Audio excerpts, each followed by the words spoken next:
What's going on, YouTube? It is your boy K Briefs with my boy King K, King Breezy. What's up, everybody? We're back with another episode of the Breezy Briefs show.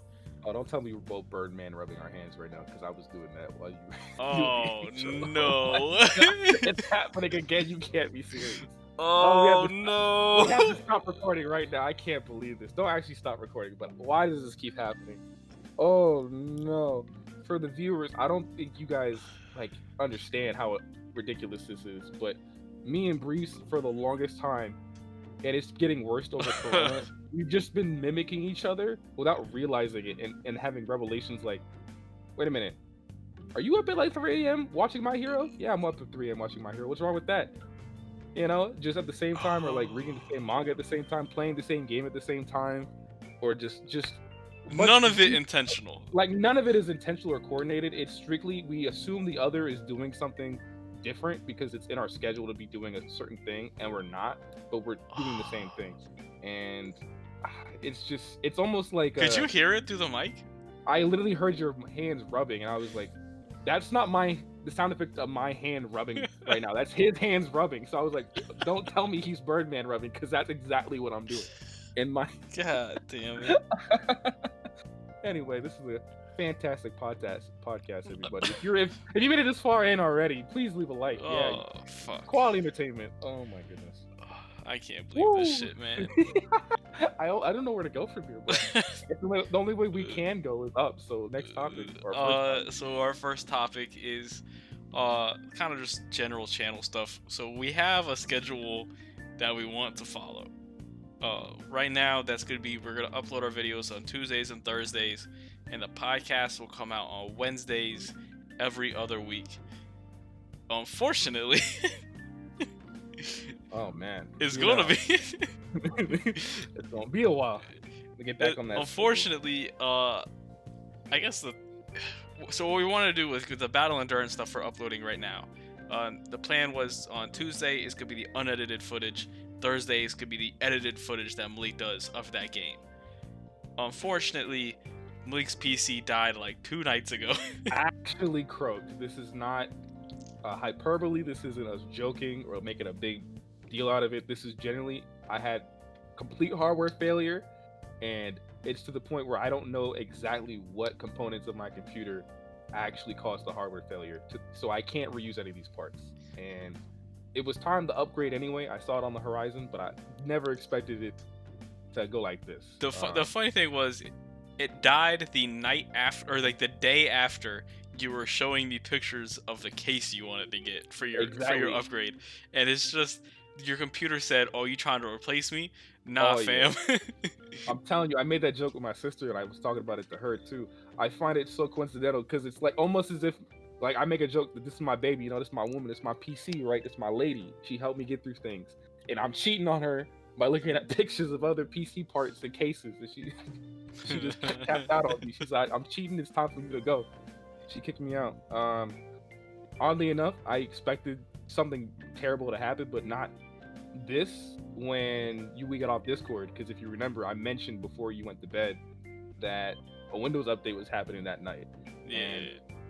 And the viewers don't know this, but typically out of all of our friend groups, and pretty much any friend group I'm a part of, I always get the worst front of Windows updates. Yeah, this My one hasn't computer, done anything for me. I did mine yesterday. like pretty much every Windows update for the past, I'd say 9 months, has just wrecked my computer in one facet or another, where I have to like flash BIOS, or just uninstall a part and reinstall it, or anything, just anything. Sometimes I can't even see my monitors, and I have to, do some finagling. What? This time, it was the one I can't come back from. It was something a YouTube content creator never wants to happen, and it makes it very surreal for me. After seeing so many videos of content creators I like going through something like this, now it really hits close to home. So, PC parts have been ordered already. I'm already on my way to building a new rig. So the schedule will be intact later down the road. Hopefully by the end of July, we will have the KOF Battle of Endurance edited version up on the channel.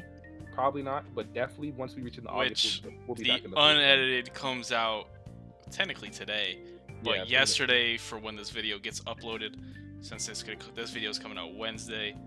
So yeah, KOF will be out yesterday. Tomorrow, which would be the Thursday, I'll figure it out. I might just upload gear a little early. Yeah. So the unedited stuff is probably going to come out quicker. Where the edited stuff is going to be a couple weeks behind, unfortunately. Yeah. We will have scheduled content continually uploading on this channel. Just be patient with us, and I have a lot in store that I want to get done with. I'm really excited, especially with new builds. So then we had that video that we recorded the other day, which honestly we could actually, because that's on Dropbox. That's on Dropbox, so technically I could edit that real quick, just kind of cut some stuff up, and then better leave my blooper in there, my favorite scene. Upload that on Thursday instead of uploading gear early. Yeah, we'll see. We'll see. If you don't feel like going the extra mile with it, let me know. Because remember that video was a buffer, so it doesn't really need to go up or not. Yeah.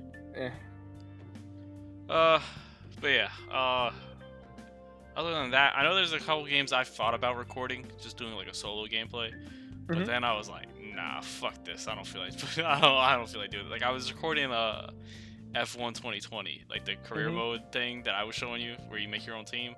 Yeah. I like started recording it, and then I was like, nah, man, I'm just trying to like just sit back and relax while I play this game. Definitely, for the record, for the goal of this channel, I've reached the point where I don't actually feel any interest in just streaming or playing games and for the purpose of uploading to YouTube. I feel like gaming has now become that pastime where I want it to be personal. At first, it was just certain games. I'm like Dragon Quest 11. Kingdom Hearts 3, I just want to play for myself, and I'll give my thoughts after the fact on the podcast. But definitely 2020 and 2019 have been the years of, it takes a certain kind of game or a certain mood for me to actually want to stream or record it as a Let's Play. And if I don't have the energy to actually want to upload it like that, then I know a viewer probably wouldn't be engaged in that kind of content either. But definitely give your thoughts. If we do have certain games, like for instance any new releases like Ghost of Tsushima, would you be interested in seeing a Let's Play or just stream VOD footage uploaded on the channel or not? Because I've been thinking about getting Ghosts. I might get it this Thursday actually, when my paycheck comes in.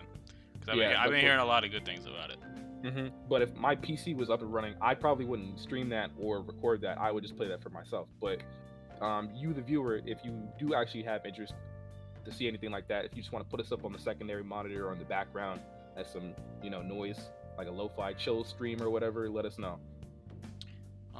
So our next topic, because I think that's all we really have for what our ideas for the channel are. To wrap that up, there is a schedule. It's pushed back, but we will get back on track by next month. Yeah. So we had a mini direct yesterday, but it was really today. This morning came out at what, 10 a.m. our time? Something like that. It was like 8 a.m. I woke Malik up by calling him. I actually was asleep and my phone was going off. I figured it was nothing direct. I was watching like Coney, the Smash commentator. I was watching his reaction on Twitch. I just watched it with that. And then once I saw, so at first they showed off the that Zelda game, the Cadence of Hyrule, which I'm like, okay, I don't really care. And then what they show next was the next one WWE game, or was it the high-res shooter? It was one of the two. They showed off one of those two games, and then they showed the other one off. And I was like, all right, well, we're halfway through the direct. Oh shit! Like, this is not. Why am I watching this right now? And then they showed off SMT3 remake, or what? Remaster, I guess.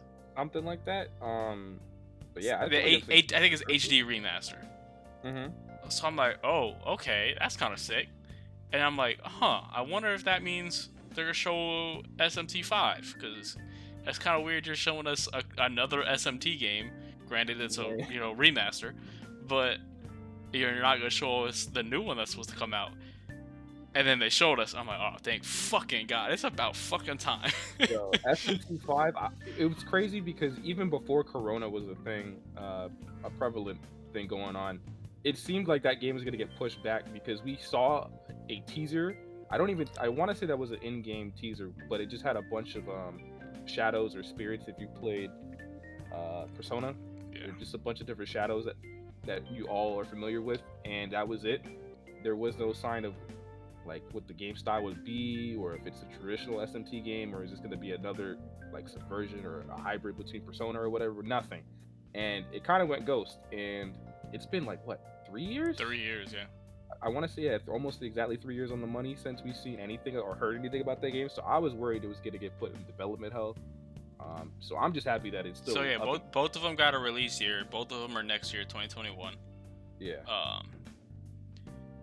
The crazy thing is how people reacted to this direct, which I'll see if I can find the tweet and I'll put it up on the screen in the edit. Hopefully, I'm not gonna make any promises, but come on, bro, you can take the screenshot. It clearly states that like, hey, we're only showing partnered stuff, which clearly means third party, not in-house Nintendo stuff, i.e. Zelda, Mario, etc. Right? Mm-hmm. So it's like people were saying like, oh, it could be Bayo. I'm like, okay, yeah, I think that's what Platinum. Yeah, Platinum Games. Yeah. I was about to say Silver, and I was like, that's not fucking right. So that's technically, yeah, that's third party. So it's like, okay, yeah, maybe. And then people are like F-Zero, and I'm like, I don't think that's third party. Yeah, if it was a game like it would probably be like Wipeout, which I'm tired of seeing. And then used as an excuse, and I had F-Zero. Some people are saying like No More Heroes, which we got a No More Heroes trailer like recently. I feel like if you're a real No More Heroes fan, and like I haven't realized this, but patient. People were saying like, oh, it's been 300 this many days since the last direct we got. We've got no news. It's like, yo, Corona hit, bruh. Like, what do you want them to do? The world froze for about 150 of the days, so you can't even count that. You can't blame Nintendo for going, hey, we're not gonna be putting out news anytime soon because we're not in the fucking office. Like, to me, that shows how like short-sighted a lot of gamers are. Because if anyone who's a Nintendo fan remembers the last Nintendo Smash Direct we had, where Min Min was released, Sakurai was in his house, and it was still like, hey, the huge brunt of Rona was already passed, but it was still not safe for him to be doing the Min Min gameplay reveal in the office. I know we talked about Min Min the last episode, but I don't know if we talked about Sakurai's crib. Yo, Sakurai's got a fucking lit ass living room, dude. You know what's impressive more than anything? He has an Xbox at his house. I never would have thought a Japanese gamer would have had an Xbox in their house, since it doesn't really. Here's the thing. I'm trying to think. What does he play on the Xbox? I don't know. I gotta figure that out. Somebody tweet at Sakurai and find out what does he play on Xbox, or is it just for the sake of having an Xbox? He plays Banjo-Kazooie. I just imagine that Sakurai got it because he put Banjo in the game. Like, they got the rare collection on there, or even worse, it's not even there just to be a game console. It's there because he had an empty slot for a game console, but he doesn't have anything to put there, so he just put that out the closet just as a centerpiece to make sure there's not a gaping hole in the setup where you have all these consoles lined up within one just random gap. So the one thing that blew my mind about the reaction to this direct was the amount of people that were upset that there was no Breath of the Wild 2 news. Yo, it's clearly people that didn't read the fucking tweet. Hey, this is for games that have already been announced. Which, okay, yeah, Breath of the Wild 2 has been announced. I mean, we don't know if it's Breath of the Wild 2, even though it's clearly a sequel, but we just don't know if it's gonna be Breath of the Wild 2 is the actual title. Is what I'm trying to say. So okay, yeah, it falls under that category, but it's not a third-party game. So, like, dude, why are you expecting that? Like, Breath of the Wild 2 was trending on Twitter before the direct started. Like, come on, yo. We're smarter than this, right? I see, at this point, I think Rona has made a lot of gamers regress. I think they all regress back to being 90s kids, Doug. Like, they are actually kids again. And then the last 8 months of gamer behavior has been completely unprofessional, Doug. Then you had the people that were mad there was no Smash character, any kind of Smash news. It's like, all right, yo, we just got Min Min, yo. Like, she's not even old yet. Like, it's the Ridley thing all over again, where people are gonna ask for stuff and you're not even gonna appreciate the gift you got. Like, why do I have to go to the store to buy you a new present if you're not even playing with the new thing I just bought you like a few And months then, ago? but then, like, you had these goddamn Persona 5 fans. Oh boy. And hey, look, Persona 5 was my first Persona 2, yo. But there's other fucking games out there. What are you talking about? It's just, you know, P5 and Yo, P5R and the tweets I have seen saying, like, obviously some of them are joking, talking about like, oh no, SMT's a spin-off of Persona. Some of them are trolling, obviously. But the crazy thing is, I'm seeing some that I'm like, I can't tell if you're trolling or not, and that is the bad thing.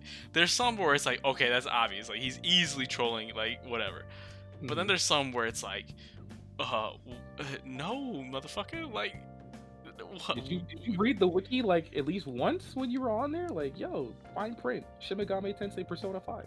And like here's the thing: everyone asking for the port. Okay, the people asking for the scramble release, I understand that. I'm fine with. But people asking for the ports is what annoys the fuck out of me, man. Because this is the thing, right? When you're asking for a port, that means either one of two things, right? Either there is some form of financial gain that both parties, Atlas and Nintendo, are gonna get from the Switch port, or there's like there's a large demographic of people that only have a Switch and have not played Persona 5 yet, right? And from my perspective, reading the passionate tweets and all the heckling and everything, that's not coming from someone who hasn't played the game. These are clearly people who have probably only played Persona 5 and have already played it at least once and want it on their Switch. And I feel like that's not a priority. I think that's something Nintendo can work on down the road. But it's like, yo, you still got Persona 3 that needs, a re-release for the public to be more available, possibly, and a few other things. You can still get Scramble. I feel like you're splitting. I just want to say, because you pointed this out to me when I like first got into Persona 5, is that SMT comes out on Nintendo stuff, Persona comes out on Sony stuff. Yes. For the most part, especially more so like lately too. Yeah. The thing that like is crazy to me is that like people don't understand that, and like maybe down the line we'll get a port on the Switch, maybe because I don't think people understand how fucking wild it is that Golden got a PC port. Oh man, I think it's a sign that like it's throwing me off, right? Dustin, when you got into Persona, right? You were in that wave of people that I expected immediately after the game was out. Okay, folks are gonna wild out, and then now we have all these new faces that know nothing, and we're gonna come across the problems we're experiencing now. I was waiting for that huge hit of rudeness and just we want what we want now. We want Persona 5 to be this machine that never stops, even more so than usual, because Persona games typically reuse the assets or the characters and a lot of other things for a while after the initial game releases. But this was even way worse. When I saw the you'll never see it coming memes, I was prepared for Armageddon, Atlas Armageddon, right? And then nothing happened. The Persona 5 fan base was pretty chill, and they seemed to be very nice and happy to be a part of the fan base, right? And I'm like, okay, no problem. And then we fast forward and now, and I'm like, yo, what happened? You all were so chill. You know what? Nice. You know what I think happened? What? We got Royale? No, Joker came out for Smash. Oh shoot, that might have been it. Because I think that's what started this whole Persona 5's getting a Switch port. And there was like a little bit of talks before that, because I remember me seeing stuff before that year of the Game Awards saying like, oh yeah, I'm seeing stuff about a Persona 5 Switch port. I think that'd be kind of cool. And like a part of me, I would accept a Switch port. I'd probably buy it because I like the game so much. I'm down to play it on the Switch while I'm on the airplane going to visit family or going to tournaments with you guys or something. Like if Royale was on Switch, I'd pick it up on that probably, yeah. But it's like, I know with the track record of Atlas, as you pointed it out to me, it's not very likely. It's a thing that, again, if it happens, it'll be. It's a thing that, if it happens, I'm gonna be surprised. I think Golden came out on PC because they knew that there's a lot of PC people that don't have consoles. And putting it on Steam makes it very accessible to every PC gamer because everyone has Steam. Also, you got to think Persona 4 that's a PS2 game that got a Vita port, and we all know how the Vita did abroad. Yeah. In Japan, it was one thing, but in especially stateside in the United States, the Vita was known as just the Persona 4 machine in the Wii U console. If you wanted to play anything on your Vita, it was like Gravity Rush, Persona 4, like that one Uncharted game, and like two other like Killzone, I think, and two other titles like Little Big Planet. And the rest of it, there was nothing else coming to the States because it was very little. And then support. Like, you had to import your titles. But then like 3 Portable was the same way. It was on the PSP, which yeah, I mean the PSP had some good stuff. It had that one kid, Birth by Sleep. Yeah, like it's sold successfully, but you can't expect gamers to go back to a PSP. Like the only thing I remember about the PSP is Birth by Sleep and Crisis Core. And like all the Ratchet and Clank spin-offs or whatever. See, I don't play Ratchet and Clank, so yeah. Like I only knew that because of the kids on the bus. Only knew about Vita games because kids on my school bus played them. You know what I mean? The Vita, I stopped the Vita. The PSP was that one console that you either had a DS Lite or you had a PSP. Typically, some kids were lucky enough to have both, but from my experience, it was you were either playing Mario Kart with 6 other kids on the bus, or you were next to that guy who was playing Birth by Sleep on the bus. I hate to call somebody out on my family, but so I had the DS, right? I was the DS kid, so I was sitting there playing fucking Nintendogs and shit. I actually never had Nintendogs. So the Christmas that the Vita came out, I remember I went to Disney World with my family. It was like me and then my mom's side of the family. Like me, my mom, dad, and then my mom's side of the family. Like my grandparents on that side, my aunt and uncle.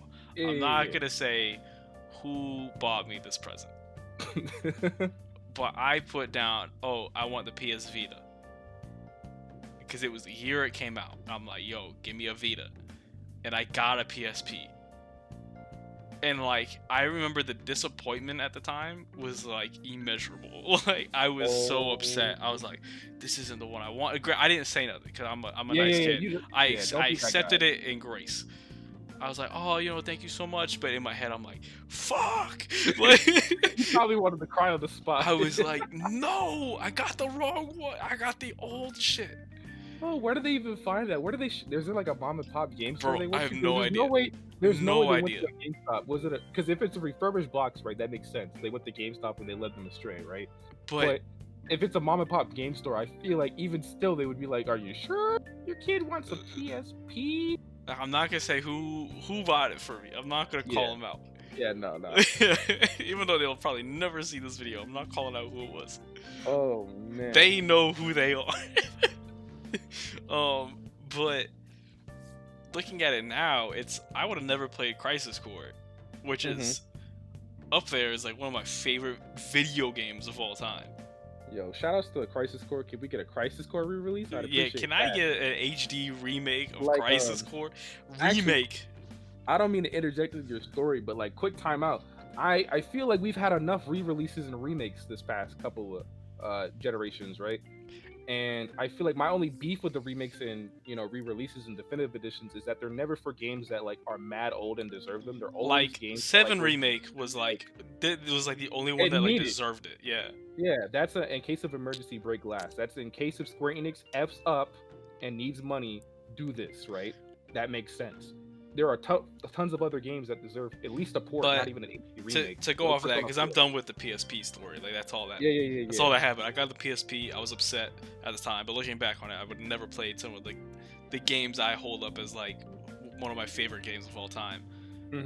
But talking about remakes or re-releases, Royale, I'm in a weird place with Royale. I haven't finished it yet, but it's not really spoiling me because you're still playing base one, but not a whole lot because I'm at the very end of where the base game finishes. Right, I'm about to go fight the actual final boss of the original. Not much of stuff has changed, which I don't know what the differences between 4 and 4 Golden were, but it's like, did we really need a re-release of this already? Pretty much. Like, what, it came out 4 or 5 years ago? Yeah. And I'm like, did we really need one yet? Like, the first one's, or base 5 is really, really good. Mm-hmm. But like, it's one of those things where, I only played it last year, and maybe that affects it. Of like, Yeah, I that's too only fresh. beat base 5 last year, or was it 2 years ago? One of the two. I think it was last year, 2019. I finished it because I had only gotten it like my birthday of 2018. So 2019, I played through it, beat it, and then I played through it again and beat it. So I don't know if it's I only played it a year ago and everything's still fresh in my memory, and that's why it's Mm-hmm. kind of like I'm at a point where it's like I'm not enjoying playing through it again. Yeah, you're not nostalgic for you. I'm That's not like, like oh, this is so it's like nostalgic. I a. remember playing through this again. Like, it's like, yeah, I played Mhm. through this twice already, and it's like all you did was add cutscenes. It's like that's how I Yeah. playing through it.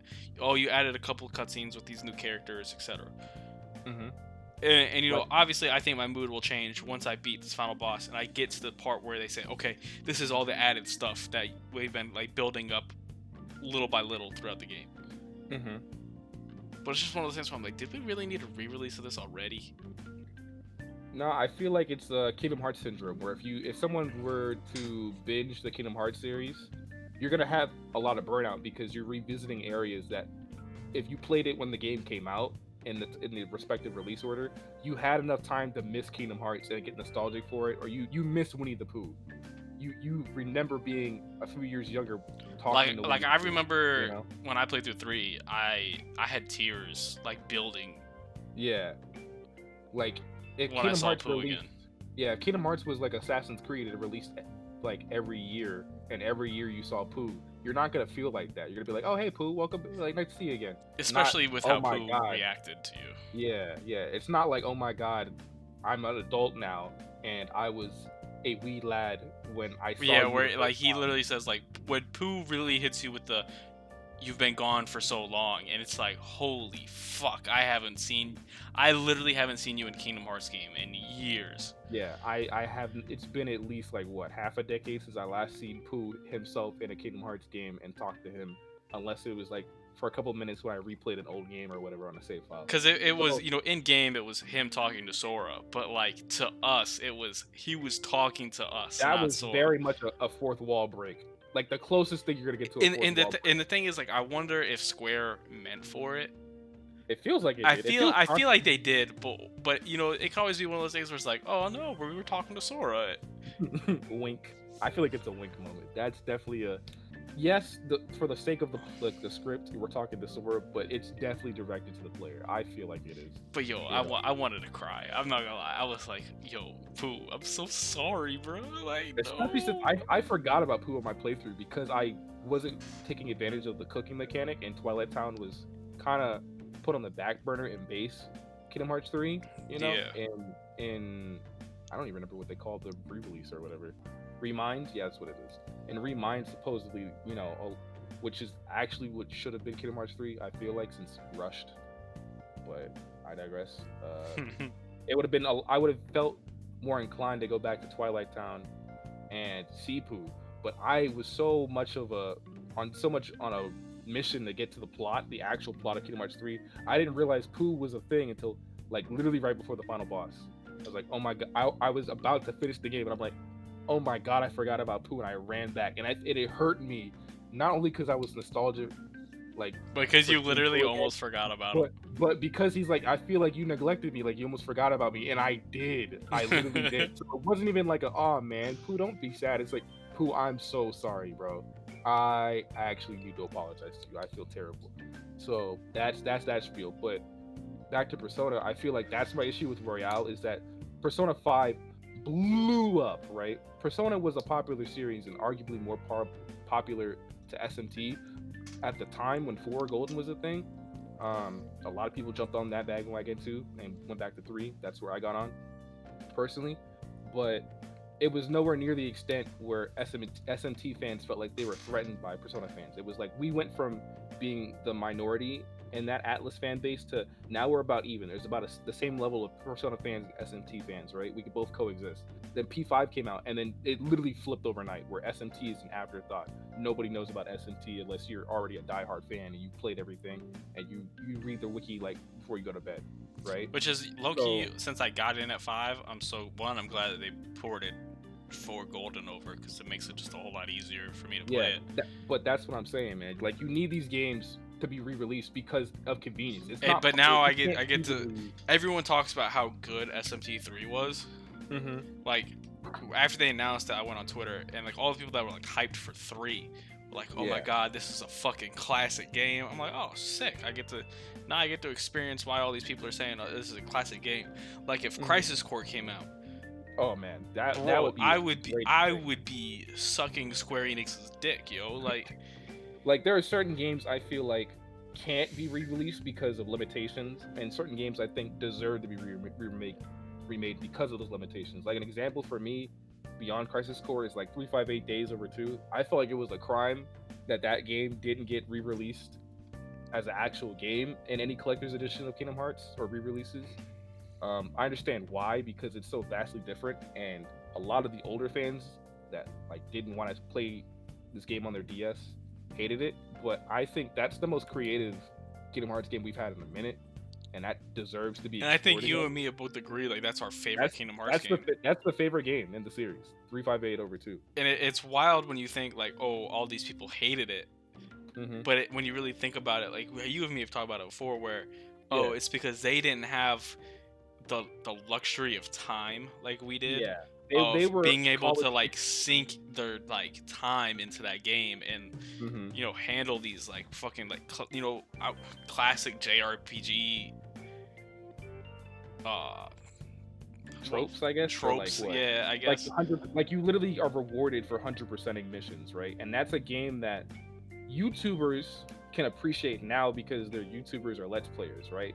But when those reviewers were in their college days or high school days, and their time was precious and valuable, or they didn't really feel like dedicating that much effort to a mission in 358 over 2, it makes sense why they disliked it, because it took them such a longer process to get to the meat that they wanted, almost like a Kingdom Hearts 3 thing, where they felt like I am burnt out by the time I get to the next Roxas and Shion scene, you know? But for us, it's like, I'm a kid, I have nothing to do after I do my homework.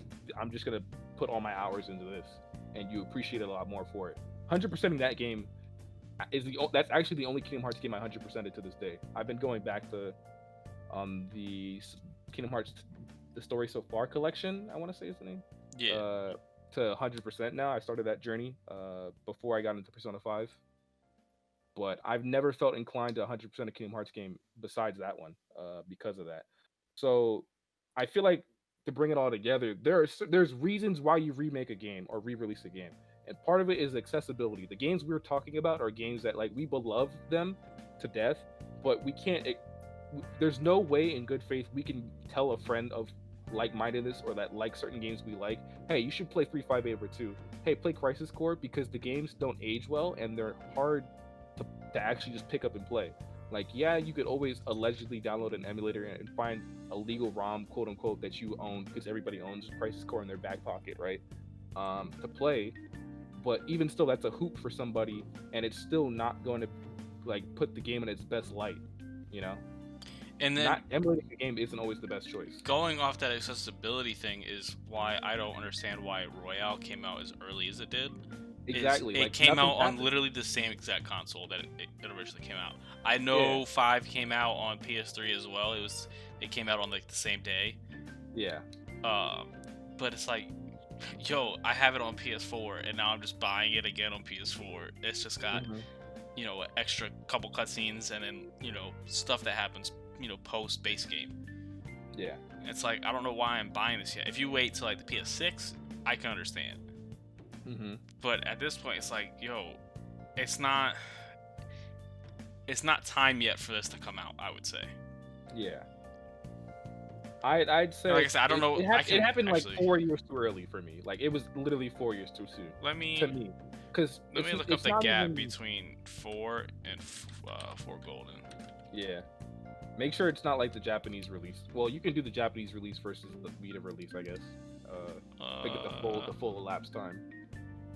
So Base 4 came out in 2008. Mm-hmm. And that is... Oh, wait, no, here we go. Nah, it came out 4 years after. But Base 4 was on PS2, though. Base 4 was on PS2. But that was, like, actual PS2 life cycle, not... In 2008, 2009. Yeah. Between those two times. Japan was July, NA was December. Mm-hmm. And then Australia and EU were the next year. In 2009. Mm-hmm. Early 2009. Golden came out almost like a month earlier, but 4 years later. Mm-hmm. I guess it's because nobody played the PS2 version, really.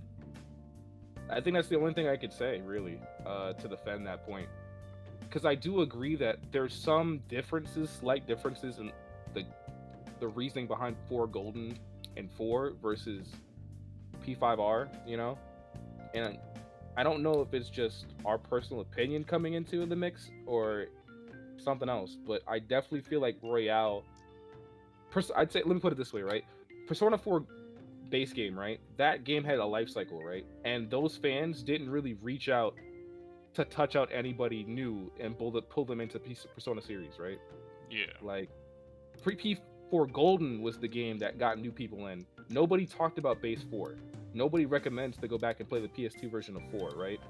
P5, on the other hand, is such an amazing game that carries itself to the point where everyone is still going to go back from the PS3 or their PS4 to play the original game because it's, you know, still so current.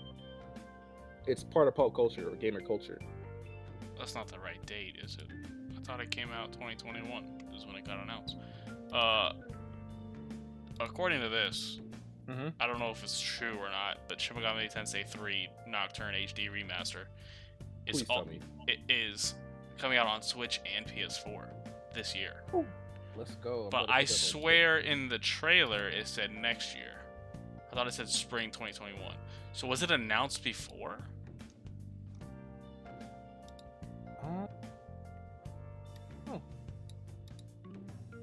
Oh, okay. The remaster for Japan comes out October of this year. Worldwide release is 2021. Got it. But it says PS4, so I'll probably get it on Switch, if I'm being honest. That way I can play it portably. If you've never played a SMT game before, here's pretty much how it goes. Order, chaos, neutral, and then DLC endings. Have fun. Take your pick. But finishing the direct stuff is furthermore with the reaction. I spend a lot of time on Twitter. I went to Twitter right after the direct happened to see the reactions. And one thing that caught my eye, it was a little bit later. It was while I was at work, I think. I saw people retweeting something saying of like someone posting a picture of the Metacritic scores of all the SMT games, including Devil Summoner and Persona 1 through base or regular 4, which all have Shin Megami Tensei in the name. All got review bombed. So after some digging, at first glance it's like, oh, the Nintendo fanboys are just being children and acting up and review bombing a game. But it seems like it was done a couple months ago, so I can't fully blame Nintendo fans now, even though I'm sure people still did it today. There's definitely overlap, but not to the same extreme as it being in one day. But going on review bombing it's so fucking dumb. It doesn't help anyone, I don't get the point of review bombing a game. Because one, I'm at a point where I have like the select individuals that I know their opinion on games for the most part line up with mine. So I know when they say, oh, I like this game, I know, okay, I might like it too. And then I buy the game. Or I watch like a little bit of gameplay, and I go, okay, yeah, looks like a game I would like, and I buy it. If I don't like it, I don't like it. Like, I'm not gonna. It's like, okay, Yeah. that game just wasn't for me. Yeah, don't force yourself to play a game, dog. The Like, point of games is to have a free time and escapism. Not like to, you're one of the people I trust opinion wise on games. So like yeah, when like you told me like Dragon Quest. well no mainly like I know Dragon Quest I would probably like, but mainly like Persona. You're the one that said, oh, you might like Persona 5. I was like, okay, yeah, I'll give it a shot. So I looked at it a little bit. I was like, okay, yeah, it's weeb Final Fantasy. Pretty much, yeah. So granted, it was my initial thought. I was completely wrong. It was weeb Final Fantasy meets Pokemon. Slice of life edition. I saw that. I saw someone say that shit today. I need to find that tweet again, but that shit was funny as fuck. Where they were like, I can make a general statement about Persona 5 too, and they said it's just fucking weeb Pokemon. I was like, yo, you're right. Pokemon, but the story is actually integral to the whole game, you know. But like, I just don't get review bombing. I don't see like what do you get as a person that goes on Metacritic and review bombs? Like, what do you get out of the situation? Like, what satisfaction do you get? Like, that's to me, it's not even the review bombing anymore. It's the fact that these are all old games, right? It's not like you're review bombing Persona 5 Royale, right? You're not doing that because you love that game because that's your first Persona 5 game. That's the funny thing. Like, I want to hold on. Let me go to Metacritic actually. Because if they review bombed Persona 5 and Persona 5 Royale, right, or Scramble through the Japanese reviews, right, that makes sense because Persona 4 Golden is still good. PC Persona 4 Gold. Let's see, Atlas. It looks like some of them are going back up. Counterculture's probably kicking in effect now after those like by user score. So no, all the Shin Megami Tenseis are like at the bottom.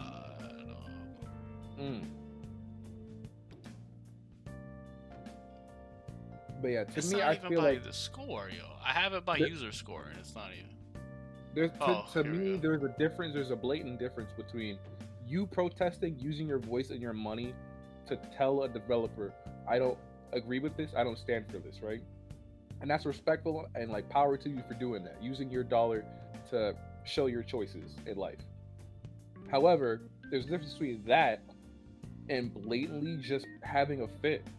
And I think review bombing to me isn't you protesting, it's you just having a fit and trying to make a nonsensical argument against a bunch of people that have worked really hard to give you a product that you're still going to consume and complain about. So yeah, it looks like they're going back up. So it might be our Shin Megami Tensei White Knights have come to save the day. Yeah, I'm telling you, that's counterculture. Like some fans that are really diehard saw that and they're like, we're not gonna stand for this. I guarantee. But like, if I go back, let me see. I know who retweeted it. So I can like say what some of the. Actually, I put it in the fucking group chat. I can just pull that picture. Like, let's scroll up. Let's see. Here we go. Shin Megami Tensei Persona 3 Portable, user score 5.7. Persona 4 is actually at a 6.3. That's not bad. Base like for the first Persona 2.4. Shin Megami Tensei 4, which was on the 3DS, which is the latest one we have, 3.4. And these are all like the user scores. Shin Megami Tensei Nocturne, which is 3.7. There's no way that game is a cult classic. Everyone loves that game, and it's at a 3.7 user score. You're out of your fucking mind. You know what the craziest thing is? People who are gaslighting and review bombing a game, they probably haven't even played it. Persona 3 FES 5.8. Persona 3 3.8.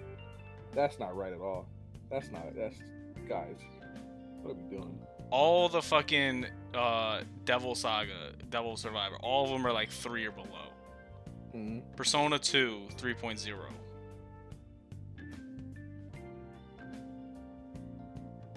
like, yo. But like So the same thing happened with Last of Us. I understand there are people that have genuine issue with The Last of Us 2. And like there's some that have like a genuine issue and it makes sense. Like, okay, I didn't like the way the story was paced. Okay, yeah, I understand that. oh yeah, I can get behind that. But people are like review bombing it because they're like, I don't agree that Ellie is a lesbian, or it's like, yo, like to me, I think that stuff is so far fetched because that's just there's a difference to me as someone. If you are really a fan, you would already coming into you should already come to this game expecting certain things because of trailers and the character backgrounds, right? So with the Ellie thing, I'm like, the only thing I feel like you would be upset about is that not Ellie being a lesbian, but don't you think Ellie's character was betrayed a lot from her background with Joel, or Joel and Jesse, how they're set up to not trust people and they're smugglers? Why, even if they're in a happy, you know, lax lifestyle, moving on in a town with electricity and getting somewhat of a normal life, would they immediately revert to just go like, oh, hello, would you like to come to our town and like, are you have talking dinner? about Joel's brother? Yeah. What the fuck is his name, dude? I honestly, I still need to finish too. Yeah. So again, my And only thing is I just said that fuck it. characters pacing is like way off in that game. Like if you look at anybody play that game, it's literally like Kingdom Hearts 3 levels of you played for 3 hours or 2 hours to get the next thing, and then you go another 2 hours. I don't think that story's pacing is done very gracefully. It could have been handled better. Definitely could have been handled better. His name was And Tommy, by the way. Tommy, yeah, thank you. I don't know. I don't know why I I blinked on and that shit, dude. I think Tommy is like the biggest offender. Not even like, you can say whatever you want about the Ellie revenge story plot and how cliche it is, or if you like it or not. That's up to your own discretion. Yo, that's the shit that bugs the fuck out of me. But Tommy is the one that I'm like, yo, you just actually took Tommy's character and made him do what you needed him to do for the sake of the plot, not because Tommy written like in character Tommy from the lore that we know from the first game carrying into this game would do that. That to me is bad writing. An author should be able to, you could at least do a character arc for Tommy over the course of the game to make him come to that logical conclusion to do the things he's doing at the end of the story, but he doesn't. He just actually has a time skip, and he's different, and everyone who's finished the game at least brings that up in their review or their video, if it's satire or not. But yo, it's crazy that there's people that won't admit that The Last of Us 1 story was also cliche. It's cliche. Yeah. The only difference is that they were able to write a good enough, I'm trying to say story, but they had good enough writing and characters to not make it seem cliche. And I can get if you use that in your argument of why you dislike the game. If you just say, oh, it has a cliche story, it's like, well, the first one did too, technically. Yeah. But it's like, if you actually formulate an argument and not, oh, Abby killed Joel. Spoilers, by the way, sorry, but I'm assuming if you made it this far in the video, you knew that we were gonna probably leak a spoiler. But it's like, oh, Abby killed Joel. It's like, yo, Joel wasn't a good fucking dude. Joel's a smuggler. It's again, Joel. Like, Joel killed a fuck ton of people. See, my thing is Joel reaping what he sowed for what he did to the Fireflies is poetic, and I get it. My issue is it's so convenient how the Fireflies killing Joel should have been like midpoint of the game, right? To me, because there's no way, without the authors blatantly just disregarding everything they built up, with them having a fortified town and a system and a watch with cycles and clocks and constant people looking out for terror and zombies like the Fireflies, that they literally have to write a contrivance where this random lady meets the one man she's looking for, where there's literally, how many people do you know in this world named Joel, Dustin? How many people do you think have the first name Someone did the math, yo. I'm not lying. How many people? I don't remember if it was a video or if it was a picture, but they're like, oh, there's like this many people named Joel. And they're like, Joel, what's his last name? Miller or something like that. And he's like, well, there's like 700 of them. Yeah, exactly. Like, just like, yo, can't you come on, bro? Like Bob the Builder. Like, oh my gosh, your name's Bob the Builder? Oh, there was like, 3 million other Bobs in the United States at the time, so But I've been seeing arguments of like, oh, Abby had no reason to kill Joel. I'm like, excuse the fuck no, out of me? Like, no. no, she had a pretty good reason to kill Joel. Abby's character arc is completely justified in killing Joel. My issue is they just gave her Joel on a platter, You needed to see more of Abby struggling on her own journey to get the Joel, I feel. Because when you just have Abby show up and in literally 10 minutes after you take control of Abby, she kills Joel, it's like, well, all right then. Well, yeah, okay. But And then, from that point onward, the developers clearly make you want to like Abby because, like, Ellie's gameplay is very boring, like, and dry compared to Abby's. Abby gets to do whatever the heck she wants. She's like New Game Plus edition compared to, Ellie. I feel almost. Like, she gets all the cool stuff besides like the bank. I want to say was the only cool thing Ellie got that Abby didn't. but going back to the review bombing, I guess Ghost of Tsushima got review bombed the day No it came way. out, How? to the point where Metacritic turned off user reviews. I'm like, yo, one, Metacritic. I know I don't pay attention to user reviews anyway. Mm-hmm. I barely pay attention to reviews in general, but like, I just think the game. I know there's people that, like I said, I just pay attention to the few people that I trust and see what their opinions are. But if you're gonna have a user review system in place, there has to be a way of verifying, so that way there's accountability in these fucking reviews, the same way like Steam has it for their reviews. So Yeah. I can go on, and if I go look at a Steam review, I can go, oh, this person put 1,000 hours into the game. I'm pretty sure I can trust this person's review. Mhm. Instead of going, and then I can also go look at the review and go, oh, this person put literally 10 minutes into the game, and they're like, oh, this game's a piece of shit. It's like, well, you probably didn't even get that far, dude. Like, Yeah, play this 10 person, minutes. Yeah, or this person who hasn't even played it yet. Like, they have it installed in their system, but they don't even play it. But It's no, like, I think you need time in the game to actually do a review. Mm-hmm. So like, you actually need to boot the game up. Mm. So it's like some of the reviews where it's like they put a low review, like not recommended, and it's like, 10 minutes. I'm like, okay, what the fuck did you do in 10 minutes? And if they say like, oh, the game wouldn't boot up for me, it's not what's the What, like?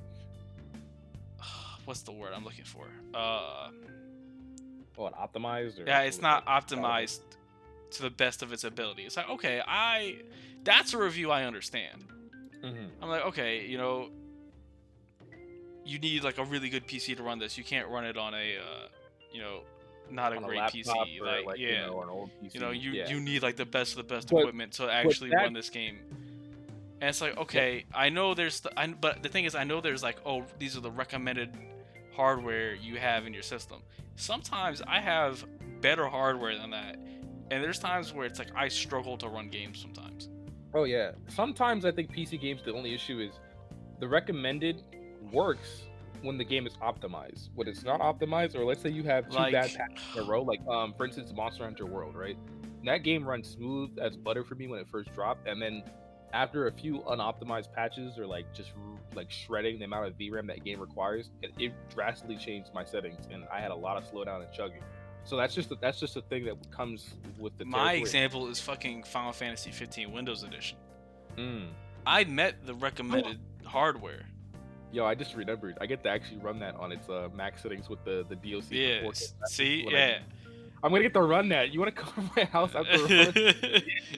Like, I had the recommended settings, but it would not, like, it was so bad. I refunded the game Bro, I'm excited now. because I literally couldn't run it. I was like, what the fuck? Because that game wasn't optimized. Uh-huh. So it was like, brother, like. I'm like to play the greatest Final Fantasy game of all time. But guess what I didn't do after doing that? I didn't go fucking review bomb it. Yeah. You were just like, well, them's the breaks. You I'm know? like, well, it's shitty, but whatever. 6 out of 10. Wait for a patch. You know? I just, I'll buy it eventually. Yeah. I mean, at least now with Steam refunds being a thing, I don't see any reason to review bomb anything anymore on Steam. Like, if you're that dude and after 30 minutes you're like, I hate this game, I'm not having fun, just get your money back and call like leave. So I'm just saying these review sites need to put a system in place to, one, verify that you own the game for one. So that way there's like accountability in these reviews, and you don't get review bombs. It's like, hey, bitch ass, you gotta actually buy Last of Us 2 to do a review on it. Like, haha. Instead of, I know there's probably some Xbox fanboys out there that are salty that PlayStation's getting all the good exclusives and going, I'm just gonna review bomb every fucking PlayStation exclusive. I'm pretty sure that's what happened with Ghost of Tsushima. What sad child has that much time on their hands? I mean, Malik. We all have time on our hands. We all have time right now because of the Rona. I'm saying you're like, think about it, Dustin. The Rona is like our hyperbolic time trainer, right? This is our Dragon Ball going to train for the Cell games moment, right? And everyone gets to choose what they do with that time differently based off their circumstances. And you're telling me some people choose to spend that time instead of working on their mental fortitude or like better themselves or getting good at a specific game, just to hate and type pages and bad numbers on things that don't affect them, bro? Are you serious? Like, yo, at least I can understand if you went out the house without a mask and didn't wash your hands. Like, yo, you at least, just, hey man, I get it. You really wanted to go get a chicken sandwich because you just needed it. I'm like, all right, do you? If you get sick, that's the consequences of your actions. But you out here like, I'm gonna stay inside because I care about my well-being, but I will tarnish the well-being of other people with these numbers because I feel I have power with these numbers. I don't know, bro. That's kind of weird, man. That sounds like people need counseling. I don't know. I think gamers are on the cusp of cracking, dog. I think 2020 has shown like what happens when gamers are left only with their games and not the ability to socialize with other gamers in a physical sense. Like, Discord is always going to be a thing, but I think gamers are just starting to slowly slip mentally and with this. This isn't on our topics list, but it just this conversation reminded me of it. Of like people having too much time on their hands. Did you hear about like the PewDiePie shit that happened the other day? Nah, I remember somebody texted me about PewDiePie, but I didn't bother. So he was streaming Ghost of Tsushima. Yeah. So it had to be a couple days ago, like literally. Like two? So he booted the game up for the first time, but I guess he accidentally leaked his PlayStation ID or his PSN ID. So, he's just started getting bombarded with messages as he's like trying to like immerse himself in the game, and bro, so like he was struggling to like figure out a way to turn the notifications off. But I guess he snapped on his chat. He was like, "Stop sending me fucking messages. Do y'all not have fucking friends?" And I'm like, "Yo, that's what it is. These motherfuckers out here review bombing games because they don't got fucking friends." Oh shoot, these are gamers that don't have friend groups to talk about it, so they're just left with all these emotions and they're just ranting on a forum basically. But like he came out and apologized for it, which I don't think he really needed to do. Like in the stream he was like, "Yo, I'm sorry, that was a little bit over me overreacting, I'm sorry about that, guys." Hold on, Dustin. Let's be real here, right? Unless we do the statistics again and find out PewDiePie's audience is all children. I'm assuming those kids have grown up in the last couple of years that were children in statistics. I'm just saying, bro, like, right? I'm saying if you're a grown adult now, right? If I'm like, let's say you even past 18, if you're like, so like the apology video he did, he was like, "Hey, I kind of snapped on my chat the other day. I'm sorry about that." But then he like started going into like the stereotypical like YouTuber thing to like meme. So he like it's literally him putting like eye drops in his eyes to like fake cry and shit. He's like, "I'm so sorry," like fake cry. So he was like, he did like an actual apology, like, "Hey, I'm sorry, I snapped on the chat the other day. I kind of everything was kind of just building up, and I kind of just said some stuff I didn't really mean to say. I didn't want to hurt anyone's feelings." But then he just starts memeing on it, and it was. I only saw clips on like Twitter, but I was laughing. I was like, "All right, this man PewDiePie knows how to fucking work a crowd. That's for sure." That's true, but I think he hit that shit right on the head, bro. I think people don't have friends. I think that's what this review bombing thing is. It's just people don't have friends, and like you said, to like talk about like their feelings about the game, so they go, "Fuck this game." And again, I think let's be clear here for the record on this podcast. Like to me, I feel like there's a difference between an acquaintance you met in a game, right, that you only really text in a Discord general chat, and persons that you actually speak to on the regular. Like if it's somebody you only speak to when you're playing one game in that one Discord server or in that one forum, I'm not gonna tarnish your relationship with that person and say it's Look, not good that as a girl that is actually a guy that you yeah. met while playing League of Legends. Yeah, like or that girl that actually is a girl in the League of Legends queue that all 30 guys talk to isn't the friend you need to get your emotions off your chest. Like you can't put your emotional health and your mental well-being in people like that. That's not healthy, bro. Y'all need hope. I think gamers need. I guess that's what anime expos are for, huh? And gaming conventions, because without those, gamers can't meet new friends. I take it, huh? I just think it's wild, bro, that like, because like no one was really upset that he said like you ain't got no friends. But I'm That like, yo, I'm like, yo, I grew up in an era of gaming where I was being told I was a white dude getting called the N-word and getting told that they were fucking my mom by kids younger than me. that was a time.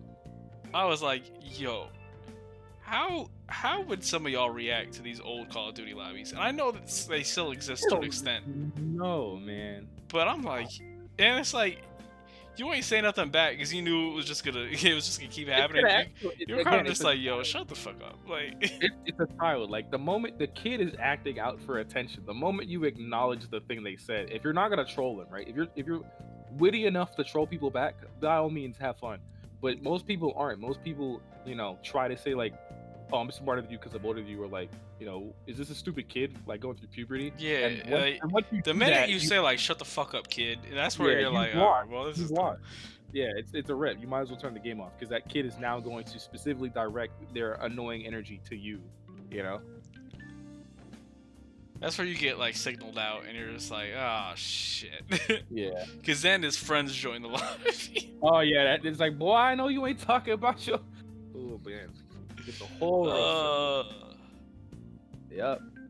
So but yeah, don't review bomb. Yeah, don't review bomb, please. Just formulate your own opinions. Make sure they're actually your own opinions. Being a fucking adult, and I know some of you guys are kids out there, but you want to be treated like a fucking adult, act like it. But at the same time, be a fucking kid, all right? Yeah, like enjoy being a kid while you can. Because being an adult fucking sucks. I'm not gonna lie to you. Yeah, I'm gonna tell you the same thing that every parental figure is giving me, kids. All right, if you're actually listening to this, one, it's past your bedtime, go to bed, and two, don't be in a rush to grow up because once you start taking on responsibilities, it's very difficult, almost impossible for you to get rid of those responsibilities. Once you start working in, this world of adults, once you start working with adults, you can't work. You're not gonna stop working until you have the financial stability to retire. That's just what it is. So wherever that goal is, that finish line is for you, where you feel like you have enough money to stop working, good luck. I wish you the best, but don't be in a rush to be 30, because when you hit 30, you'll be like, I wish I was 12. All right? I'm 23. 22. I was just say you're not 23. If you're 23, I'm 24. I'm not trying to be 24 yet. 22. Yo, I don't know how old I am. I was like, please don't start throwing out numbers. That's how you know I'm old as fuck. Yeah, when you don't know how old you are when people ask anymore, that's how you know you're. It's scary.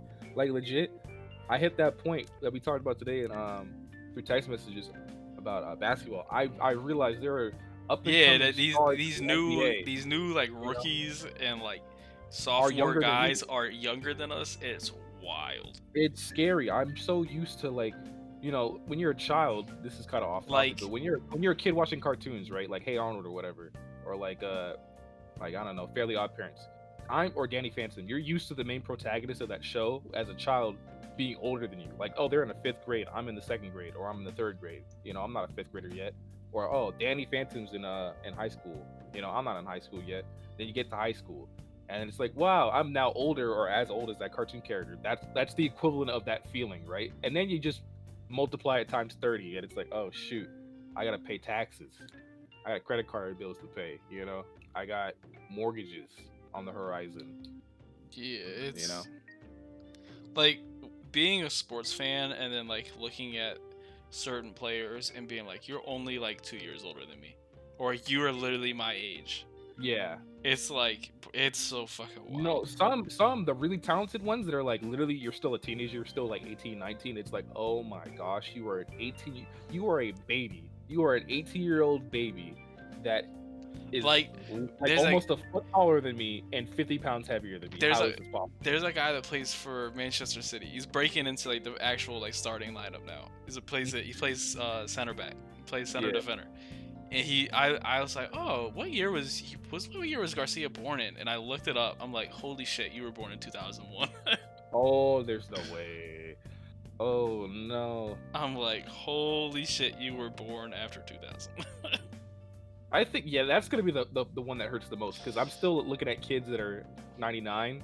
You know, once I have to live in society and I'm casually coming across or working with or networking with people that birthday does not end in a 9, you know, or have 19 in it, that's gonna be scary to me. When I have, you know, business colleagues that are straight up, I was born in '05. That's gonna be the most jarring thing to me. Period. Man. Ugh. Yeah, stay in school. Don't be in a rush to get older. Life's not going anywhere. Being grown isn't going anywhere. Trust me. Once you get here, you'll be here. You know, Ugh. and enjoy your diplomatic immunity as a child while you can. Literally, like have fun with that. Just remember, when you turn 18, you gotta start paying for the mistakes you make. Yep. You are responsible for your actions, and life is the hardest teacher. So going into a new topic, since I think we're done with the direct and the review bombing stuff. Yeah. Is talking about kind of the aftermath of all the Evo stuff. We were seeing a lot of comments about, oh, this tournament's gonna be the new Evo. If you guys don't know, the founder of Evo was one of the founders, or one of the founders of Evo, like grandfathered in. The guy that basically, I think he was the president, and I guess the face of Evo as well. Like all intents and purposes, people knew of the other founding members, but he was predominantly the face that people attributed to. He kind of got ousted for doing some shitty things. If you want to figure out what those shitty things are, you can look it up Google yourself. Yeah, YouTube has plenty of other content on that. So he was removed from his position and replaced with one of the Cannon brothers, who was the founder of the greatest netcode of all time, GGPO, and is now also with his brother, the other Cannon brother, working on the Riot fighting game. But we've been seeing a lot of people saying like, oh, Combo Breaker is going to be the next Evo. Oh, CEO is the next Evo. Insert tournament here is the next Evo. Yeah. And a lot of like these tournament organizers, the guy that runs all these different tournaments, like the gentleman that runs Combo Breaker, came out and said, nah, I'm not trying to replace Evo. I'm trying to be Combo Breaker. Like we're our own thing. Like we're not Evo. We're Combo Breaker. And it's like, yeah, like stop trying to make everything, oh, this is the next Evo. I don't think Evo's gonna go anywhere. I think it's gonna come back from this. Yeah. Especially with the cannons in charge. The crazy thing is some of the shit I'm seeing about people like complaining about the cannons, saying they're like, oh, that means Riot is gonna run Evo. And I'm like, all right, chill. And then I've seen them make the connection that Tencent is gonna run Evo because Tencent basically runs Riot, who employs the cannons, who are now running Evo. I'm like, y'all are fucking wild, bro. To me, that sounds like a bunch of league kids reaching. That, you know. I'm like, no, these are the people that when it comes to sports, right? It's like, okay, the Bulls win the NBA championship. Yeah. What a world that would be. But then you got like, okay, the Bulls lost to the Warriors, who lost to the Cavs, who lost to like the Magic. And in that sense, the Magic are better than the Bulls. Oh my god. Yeah, the flipping A case, BKC case, yeah. And like, I'm just like, that's what you guys are doing, and that's why it sounds so fucking stupid. No, those are the kids that like when they talk about Dragon Ball Z power levels for characters that never got it. Well, Z Broly power grows infinitely, and the Hulk gets infinitely angry. So like if they teamed up together, they'd be invincible, and Galactus with the Infinity Gauntlet couldn't even stop them. You Like know no, what I hated? that's not how this works. I hated when like the two kids on the school bus started getting into a fight about who would win, the Hulk or Superman, because I knew exactly how the conversation was gonna end, and it was He's gonna be get the instantly Superman mad. is gonna pick up the Hulk and fly him into space to where the Hulk suffocates, and I'm just like, well, like he's not wrong. It's like both arguments. This is the strongest thing both arguments have, right? The Hulk's gonna get infinitely more angry, which I don't think it's possible for you to get infinitely more angry, but we'll leave that alone. And Superman flying either into the sun or for just flying into space, right? Those are the two end game results, right? And this is the problem with comic book characters and like doing stuff like this. It's up to the writer. So if you read enough comic book stories involving all characters in the fight, right? You know that there are Hulks that like traveling through upper atmosphere or in space isn't gonna kill the Hulk. It's just gonna incapacitate the Hulk momentarily, or like eventually he'll come back and Superman will have to deal with him again. You know, there are versions of the Hulk that Superman would have a hard time killing, but you probably could kill him under a certain condition. There are versions of Superman that are mad easy to kill by the Hulk standard, you know? But speaking of comic books real quick, the funny thing is like when they're like, oh, Batman doesn't kill people, and then you play the Arkham games, and you're out here like snapping people's necks and shit, and you look at them on the ground, and they just look dead. And you just gotta think to yourself, he's not dead. And you turn on the detective vision, it's just like incapacitated. Nah, what was the one where you get to use the Batmobile, and he kept on saying it's like AI controlled drones that you're shooting at, and it's rubber bullets or whatever, or ballistic. Oh, that was Arkham Knight. So you could like run people over, but like the way around of like, oh, he's not killing them, was they were getting tased when the car hit them. There's no way that's what they said, dude. No, my goodness, that's hilarious. But yeah, like oh man. So long story short, everybody has their own role they feel like they need to play, and this has definitely been a PR disaster for Evo, but that PR disaster does not immediately result in the death of Evo. I think the people who are saying Evo is dead have not been to Evo, you know? Yeah. If you've been at the Evo, you realize that this is actually just the fighting game mecca. This is the thing that I think need everyone to go to at least once to understand that the FGC is an actual community and it exists. Because I know a lot of people were backing. I know a lot of people were backing out before things kind of got resolved. Yeah. And Evo eventually just got canceled or Evo Online got canceled for the year. Yeah. But a lot of them like Sajam, Steve, Yipes, all of them were saying, I'm not going to participate in Evo until we get an answer on how this individual is going to be interacting within the Evo organization, I guess, in the future. And I'm assuming, I don't think anyone has made an official statement, any of the commentators or anything like that, since the individual was removed from his position. I'm assuming they're all coming back. Yeah. Now that he's been removed, because I'm assuming that's what they were saying.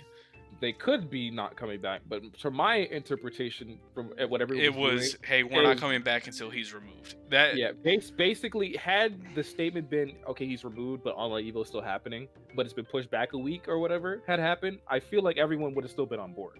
I don't see anyone going like, I can't, relate myself to this company any longer or this association anymore. I don't see that happening. I just see like, okay, it's been handled. He's completely removed by every case and point possible from this brand. The crazy thing was seeing how many like conspiracy theories were coming out about other people possibly being involved in that situation. Hey man, it was like, yo, that's its own can of worms. But I feel like again, a lot of people that were saying that talk trash about Evo or death to Evo, or like I'd rather just go to Comic Breaker CEO. You have not been to Evo before. If you have, I'd like to hear your opinion on that, to see what exactly is driving you to say that, specifically why Evo should die.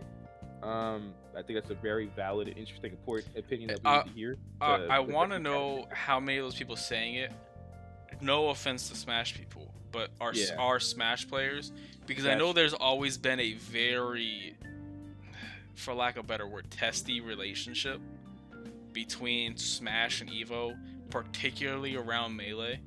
Yeah. So like I want to know how many people play Melee or Smash in general are the ones saying, "Oh, Evo's done. Fuck Evo. Combo breaker and CEO all the We got way." Apex, we got the or like Smash Con. We don't need you. Blah blah blah blah. Well, I know that was being said before all this even happened, but Yeah. like So I want to it's know how many people that were calling for the death of Evo after all this information was put out there were Smash players. That's what I kind of want to know. that would be interesting to hear too. Granted, It's there's one of no those way I don't think there's gonna be a way we're gonna get statistics on that, but I think it'd just be interesting to find out. It's one of those discussions where you need the actual words of the other party, and currently, if we did like a tweet about it or a tweet like Twitter longer about it, we're probably not gonna get any meaningful impact out of it other than a bunch of troll comments or maybe Yeah. like just a bunch of hate speech back, which is unfortunate. But definitely, I feel like if you've been to Evo, you understand that Evo has its own energy. You might say Evo is almost more of a convention than a tournament at times. I depending think on so. I think Therefore- we said this before. Like Combo Breaker is like the Coachella, I guess, Yeah, I think of we fighting did say- games. Where and then like CEO, I don't know what I would use as like the comparison right now at least. But then Yeah. like Evo is E3 for fighting games. Like, if you want to understand what fighting games are, or at least appreciate them more, or like, let's say you're that person that's played fighting games at a party or your friend's house, or you had one as a kid and you didn't really get good at it or you didn't really care for it, but you like the characters, like you love Tekken characters, but you just suck at Tekken, go to Evo. I would Just say go. Combo Breaker is the FGC thinking the players. Yeah, Where that's celebrating the community, the players, I think Evo is us thinking the devs. Or thinking the FGC.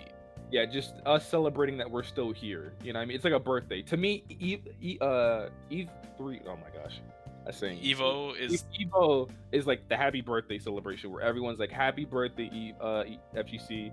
Happy birthday for being here. Evo is like your birthday party with your family. Yeah. Like everybody. Combo Breaker is your birthday with your friends where everyone just gets fucking wasted. Yeah, Combo Breaker is your 21st birthday. Every year. Every year.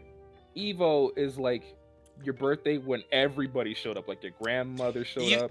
Evo is like your graduation ceremony.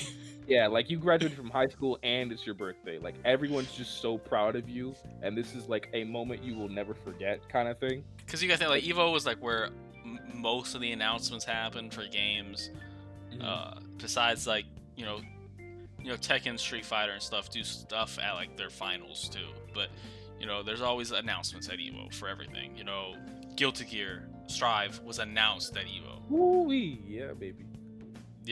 Who else? What else? A lot of DLC characters were announced. King of Fighters 15 was revealed at Evo.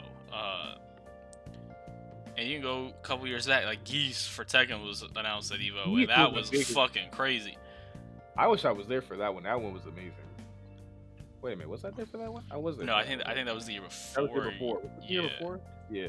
Because I think that was the one that I missed because I was gone. Yeah. Yep. Yeah, that's true. Okay, I remember watching the Max video on that then. And then the year before that, I don't remember what got announced that year, but fuck it. I don't know. But definitely, was it BB Tag? Was BB Tag the same year as Geese? I want to say BB Tag was announced at Evo. I think BB Tag was announced. I think that was the same year as Geese. Yeah. And then was Blitztank and all that and Akatsuki announced at Evo? Yes. For Blaze Blue? Yeah, because you and me were in the crowd for that. Yeah. I was popping off because that was my character. Because you were like, it's Akatsuki, and I was like, it's a fucking tank. Akatsuki Blitz Comp, let's go, flipping Nazis. Because that was the year we were singing Red Like Roses for the karaoke. Yeah. Yep. Honestly, I like that whole thing. Mm-hmm. Between like games and stuff where it was like the slow motion thing for Tekken, like, oh, who's gonna win?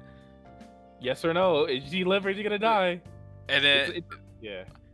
No, they did Is He Dead for Street Fighter. I don't remember if they did any like mini games for fucking Blaze Blue. I don't think so. I think it was just all sing-alongs. And then Smash, I don't even fucking remember, dude. I think Smash, they were just trying to get that shit over with. Smash Not because saying it was boring, like that. it was late. It was so Yeah, late. Smash Ultimate was really good. That top 8 was, oh, that top 8 was fucking crazy. For those wondering, Malik missed Smash Ultimate top 8 for for reasons. We won't get into it, but for reasons, and he's so mad because I said fuck the plans and I stayed. The plan was supposed to be get back for the top 8 anyway, but you know, yeah. See, I knew, I knew we weren't gonna make it back in time, so I was like, nah, y'all are good. This was one of those moments I wish Dustin was wrong, but Dustin the homie, and I know that he was right from the beginning. But but yeah, Evo is that thing we're trying to convey to you with all these examples that probably are falling on deaf ears or kind of hard to explain. It's just when you go to Evo, there's a innate feeling that you are among people that really passionately love something you also like. And I'm sure Combo Breaker feels the same way. I'm sure CEO feels the same way. But like we said, there's like a difference between, generally speaking, just Evo and Combo Breaker. Yeah. It's just the feeling around it is different. Where, yeah, Combo Breaker feels like more of a celebration. Mm-hmm. It feels more like a party. Where Evo feels more like this is just like a big convention, but you know there's fighting games on the side, which isn't bad. Like, it's a catch-22, right? If you're a hardcore competitor, maybe you won't go to every Evo. But again, Evo is that thing that's supposed to help bring the FGC together and celebrate it and make it bigger. The point of Evo, stream-wise, it's the and announcements. content-wise, it's the announcements, and the point of Evo is to bring hype for the next year. It's like, okay, happy birthday, congratulations, happy graduation to you, Evo. Because the thing is, like, Evo is like the last big tournament besides like the World Tour Finals to close out the year. It's pretty where much Combo Breaker, I think, starts the year really. Typically, it's like Evo is. So Evo is like this is like the big closing ceremony. Where Combo Breaker's like, this is the fucking party. We're gonna start everything tonight. Yeah.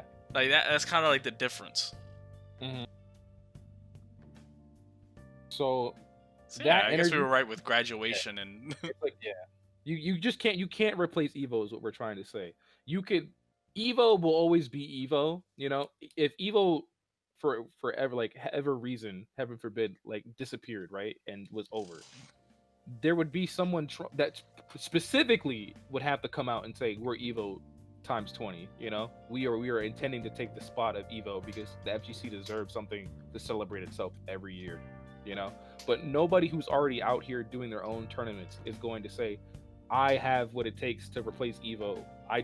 When they all have their own mission statements and reasons. The only one that could, I guess, replace Evo would be Combo Breaker, but we know that's not their intention. That's not the intent, yeah.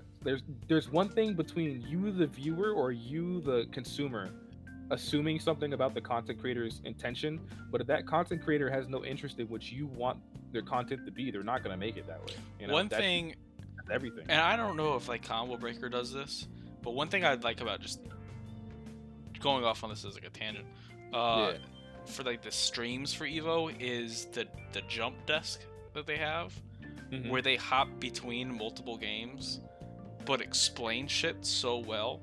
Yeah. So like when they hop to a new game, like you're gonna have like a guy for like different games. So like example wise, you'll have like Sajam, Hell Pockets, Yipes, and then like TK Breezy.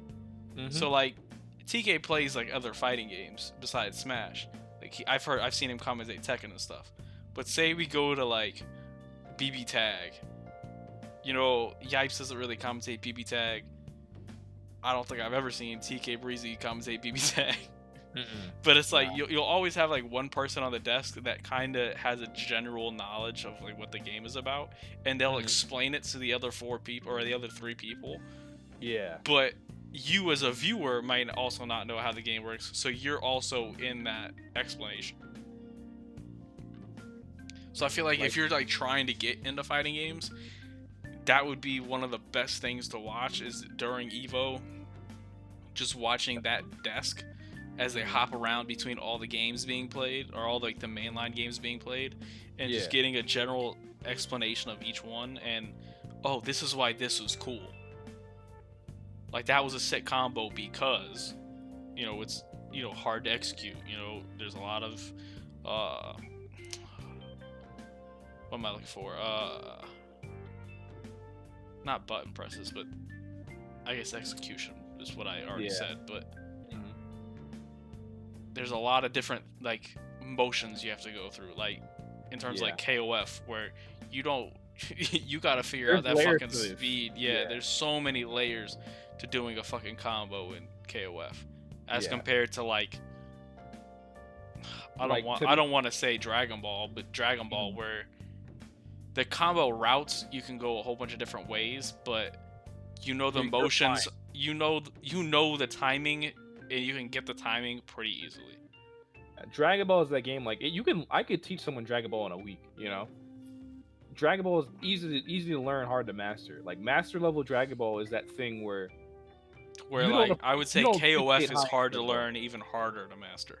Yeah, like Dragon Ball is that game that a layman isn't going to understand how amazing a Goichi Sonic Fox set is until they've played it long enough, and you realize they're both doing things that no human should be doing right now. Like watching Goichi block for like a minute. Like, and with it's like not just 3 million 50-50s in that minute. They're all coin flips. Like Goichi is actually blocking something that the human brain should not be reacting to. They're all happening in quick succession, and Sonic Fox is doing everything in his power to make him make one mistake, and he's dead, and he can't make this person crack. That's amazing. But when you look at Dragon Ball, and if you've never played it and you don't care to like go beyond auto combo, you're not gonna fully understand why the crowd is freaking out, which is important down the road, and that's why you have people break down content like that. But then you have games where it's like, okay, I clearly see with Tekken, like, what the fudge is going on, Oh my gosh, he just came back with that rage art thingamajig and slammed that person to the ground. The floor broke. They fell down into this weird building basement and broke this dude's back. That's insane. That's a game where it's like, this is extremely difficult to master, but you can clearly see what's going on, and it doesn't take a whole lot to interpret what you see on the screen. Evo is that thing that I would always recommend people at least look at. If they think fighting games are just button mashing, watch Evo. Combo Breaker, CEO, you might get lost in the sauce because you're assumed as an audience member to know certain things about the content you're watching. But Evo's that thing where I feel like you don't even, it's gonna be trending on Twitch. It's gonna be possibly, if we're lucky, the #1 thing on Twitch for the day, right? Just look at Evo stream for like 10 minutes. Like, just give me 10 minutes. I feel like you're hopefully get that spark or that little glint in your eye to realize, hey, there's more to this than just. And there's a fighting game for everybody. And like once you get into one, it's so much easier to get into the other ones. Like Dustin, I got him in via Street Fighter V, but I don't think that was the game that really made him commit. He wasn't committed to Street Fighter V. Dustin wasn't going to be a fighting game fan if Street Fighter V was the only game he played, Yeah. Guilty Gear XR was the game that really got me in. It was a combination of Street Fighter V and Guilty Gear. I guess mine was really Dragon Ball. Yeah, Dragon Ball FighterZ was really like the point where it's like, okay, both me, you, and Black Mamba all are playing this game, and we're trying to one-up each other and learn it at the same time, So we all had that same competitive edge. Some of our friends fell off because they didn't have time to practice as much as us. But I'm just saying, yo, I've been Team Gohan main since day one. He dropped Gotenks, but he was Gotenks day one too. That's all I'm saying. People be sitting there seeing my Gohan. Be like, oh, this tier 4. Tier whore. I'm like, nah, motherfucker. I was playing this dude when he was F tier. Like he was saying, I'm playing Team Gohan with Maximilian. Remember, like 2 years ago? It's actually 2 years ago. Yeah. Can you believe it? Actually, 2 years ago, was when it Maximilian 3? was. It's like 2 and some change. When Maximilian dude was doing video breakdowns of the characters, he got. And I was like, oh, I'm playing fucking Team Gohan. Like and it was Team Gohan was garbage.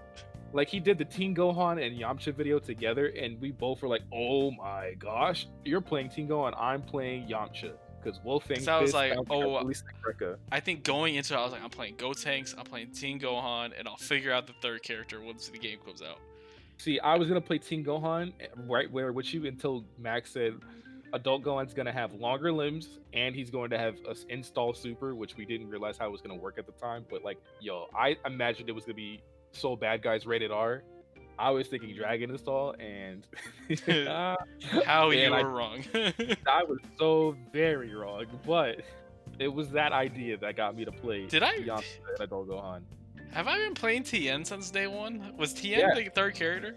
TN literally was it was Teen I've Gohan, dropped TN along the TN, way and though, Goten. but Like it's so TN weird. was You that play- character that has like come back every once in a while, and like now he's just stuck. Yeah. Like you play the same 6 characters throughout the last 2.5 years. It's the same 6 just in rotation. Like And so, you it just was like combine. Teen Gohan, Bardock, TN, Yeah. Gotenks, Gotenks, Yamcha, and then Base Coup. Yep, base coup. I don't think I played Broly for a little bit, so 7. I played we played him when he dropped, but you weren't really feeling it. You immediately went back with I Broly. played Videl for like 2 weeks, and then I was like, oh my, I I've was never like, seen a yo, man- I can't play 3 bottom tier characters. I've never seen a man so committed to a relationship that everybody said wouldn't work. Like Dustin was legit determined to Yo, be that guy. I was probably the best Videl player because For I was 3 the weeks. only one for like 2 weeks, and then I said, fuck this character. Like the first 3 days, everyone was like, "Oh heck yeah, another female character! This is awesome." And then everyone was like, this That's character is garbage. And I was like, no, I'm gonna make on, this shit guys. work. I'm gonna make it I'm gonna work. be the And then best Videl in the eventually I world. just said, fuck this shit. I think what was it? Was it like the 3rd or 4th time you're super whiffed, or was it when you tried to do a spot dodge and like you got blown up for it? I don't. It was something I don't Like- remember, man. like this character was one of those things where like, yes you can, but why would you when Bardock exists and GT Goku was on the horizon? Why on God's green earth would you do that to yourself? It's not like a Piccolo thing or a Teen Gohan or a Gotenks thing where they were busted on day 1 and nobody played them because they were playing Cell. Yo, Kid Buu. The craziest shit was how I was playing Gotenks. And I was telling you, I was like, yo, I feel like this character has a lot of potential. And I was like, nah, Dustin, that You're tier like, list yo, doesn't that go tier list, he's bottom tier. I'm like, nah, man, I think he's got a lot of potential. And then I dropped him, and I was like, no one's making fucking videos, combo videos, for this Nope. character. So I can't learn how You to had play no- him. You had no tech. You didn't have. I any had tech. no tech to go off of. So I dropped the character, and I was running Yamcha, TN, and Teen Gohan. And then the next day, Like that next week, the floodgates opened where literally every single YouTuber that did Dragon Ball you FighterZ know what it was? It was Sonic Fox for a little bit, picked up Yeah. Gotenks. did and the I Ghost of- And I'm just sitting there, I'm just like, you gotta be fucking kidding me. it was like if you had just slept on the game, if you walked away from Dragon Ball for like 3 days to go play something else or whatever, and came back, you would have had so I much would have had tech. so much tech to be like, oh, finally, I can learn this character. Like but I can only but imagine no. I can only imagine if like you had just gone to play like F1 for a few days or FIFA for a few days and came back and you learned I Ghost would have been Goku, fine, bro. you would have been completely fine. You would have just stuck with the team the whole ride out. Like I lucked out. I was that dude that picked. I'd his team I'd probably be after- playing Gotenks to this day. You wouldn't have switched. You wouldn't have switched. I would probably be playing Base Coup, Teen Gohan, Gotenks right now. Bro, that team just sounds difficult to deal with. I don't like that. That team I don't sounds like just like that a team piece at of all. shit. That team- Don't it? Yo, that team.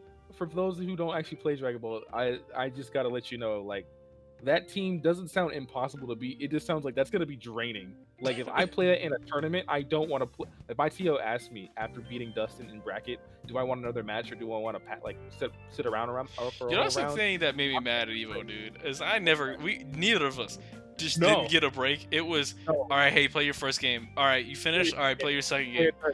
All right, now play your third.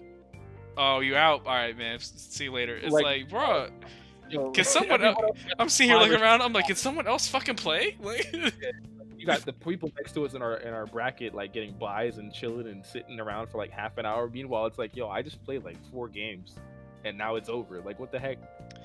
Can I get one mental fortitude break, please? I like my hands are kind of shaking here. Like, can I drink water, please? Yeah, I didn't, because when you're that like intent in it, you bring the water bottle to Evo and you carry it with you everywhere. But you haven't had the Yeah, sense. like You're still like high on your nerves. You don't you realize know what what. it is? All right. So here's what we do. Next time we go, right? Is Mhm. I'm gonna be your water boy. You can be my water boy. But to remind you to drink that In, water. in between games, you're gonna hold the water bottle for me. Yo, did we bring a towel? Just Bring a towel and I'll just start patting your head. Oh, oh my gosh, that'd be great. That'd be great. That'd be Um, fucking jokes, dude. I want to go full on with it and just bring a whistle. Be like the dude at the Dragon Ball finals. Yeah, like what was it, France or whatever? Yeah. The flipping whistle. They had a whistle, bro. I was like, oh my god. But yeah. To conclude, tournaments are an amazing thing. I hope we can get back to having them in some capacity. I'm fine with compromises, but I think fighting games are that thing where developers have had very little reason to expand upon beyond just the fighting. Like, we need better netcode, we need better training modes. Hopefully this time has we need more with Rona in a post-Rona world, people realize how important good online netcode is. gameplay. Not even just in the fighting game vein, but gaming in general. I hope a lot of video games. You know what's great is, like, I look at all these other games and no other game really complains about netcode. Yeah.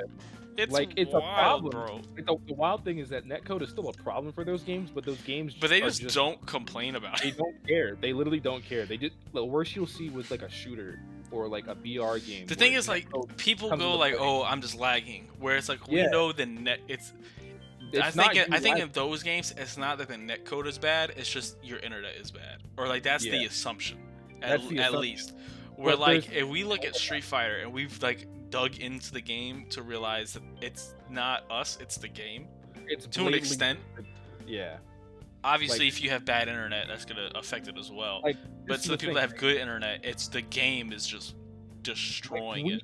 We are the best case example for testing out netcode because we're the Japanese equivalent, in America, where we have the same internet provider, we live in the same, like zone where it's comparable to like you and me should not be lagging on Street Fighters. There is literally no fighting game we could play where we should be lagging. Like, for context, me and Malik live probably 15 to 20 minutes away, depending on if you want to speed or not.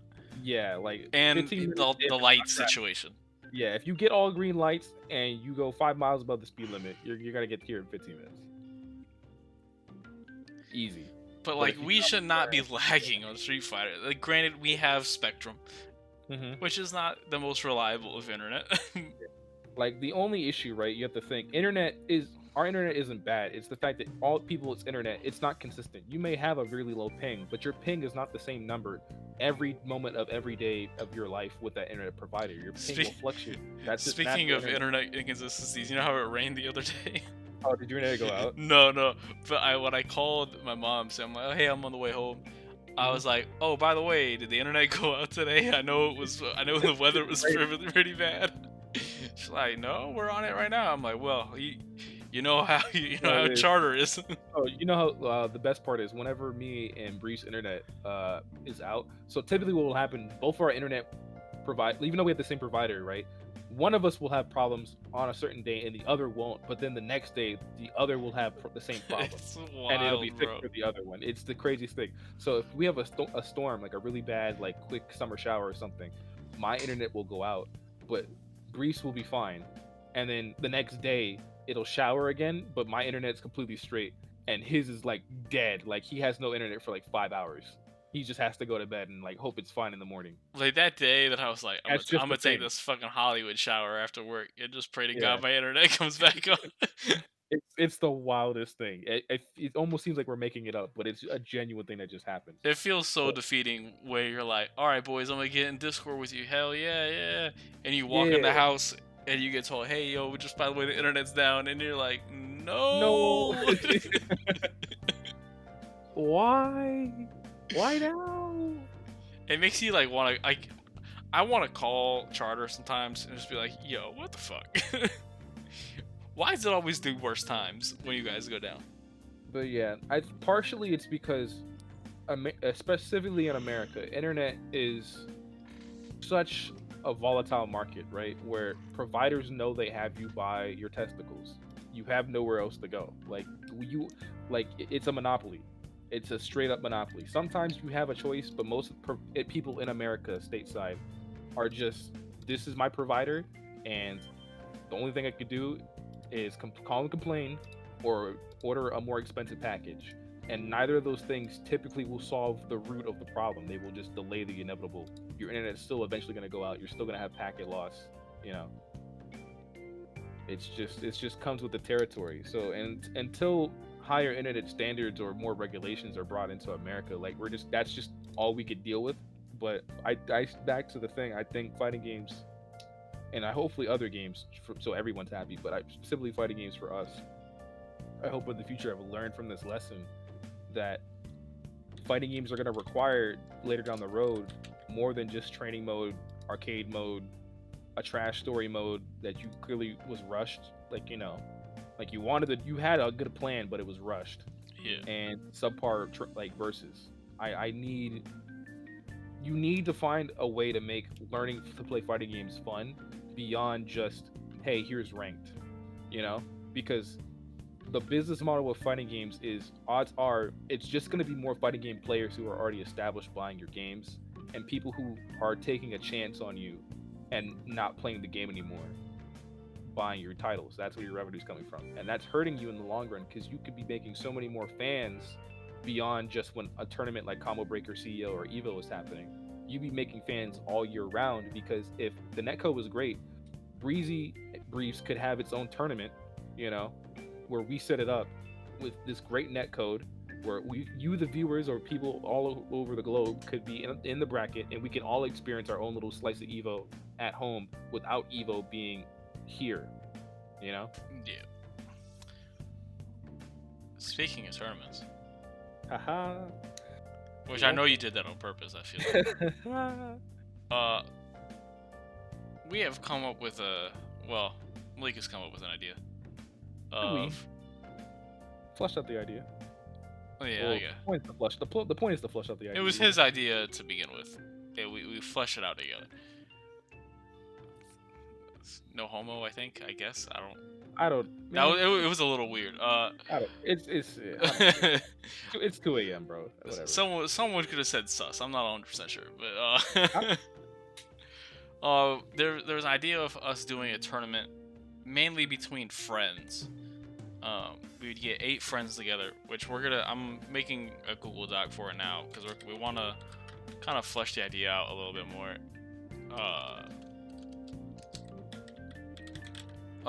We want to do a Dragon Ball tournament, or any other versus game. It's probably going to be Dragon Ball, because that's what all of our friends have right now.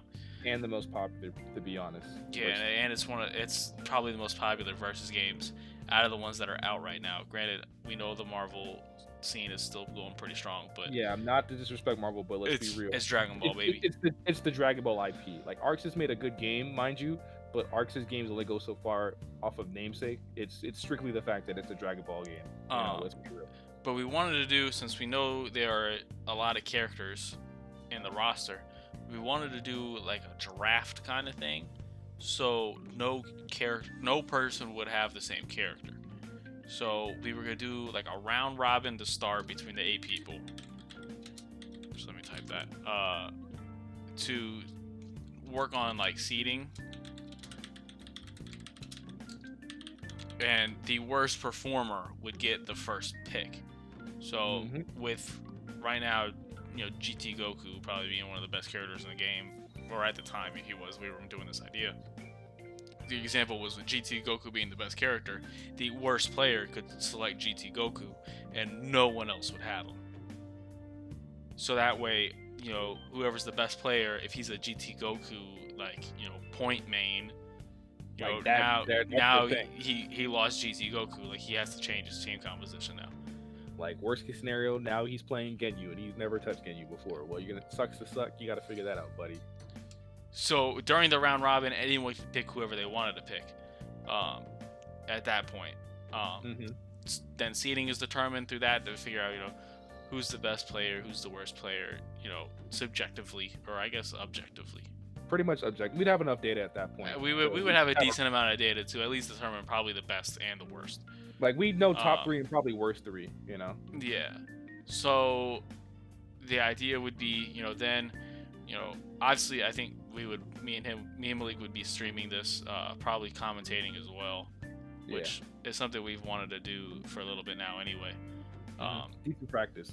We're not going to be great at the start. I just want to find something organic. We've always wanted to kind of get into commentary. Maybe not do it like at a tournament level all the time, but like at least have it like be like a hobby kind of thing. And if if we got good enough to where Evo said hey, or Combo Breaker said hey, you want to commentate for us, maybe. Yeah, commentating is a skill, but it's a skill we have to refine. So we have to find a way to refine it. And how you do that, you either go to your locals, but we don't have any. We don't have any. We, regardless of Rona, we never had a local. If we're gonna be straight. Like, say go to your locals. We went to the locals. It was dead. So this is our way of getting our practice in for that. So 2 birds, 1 stone.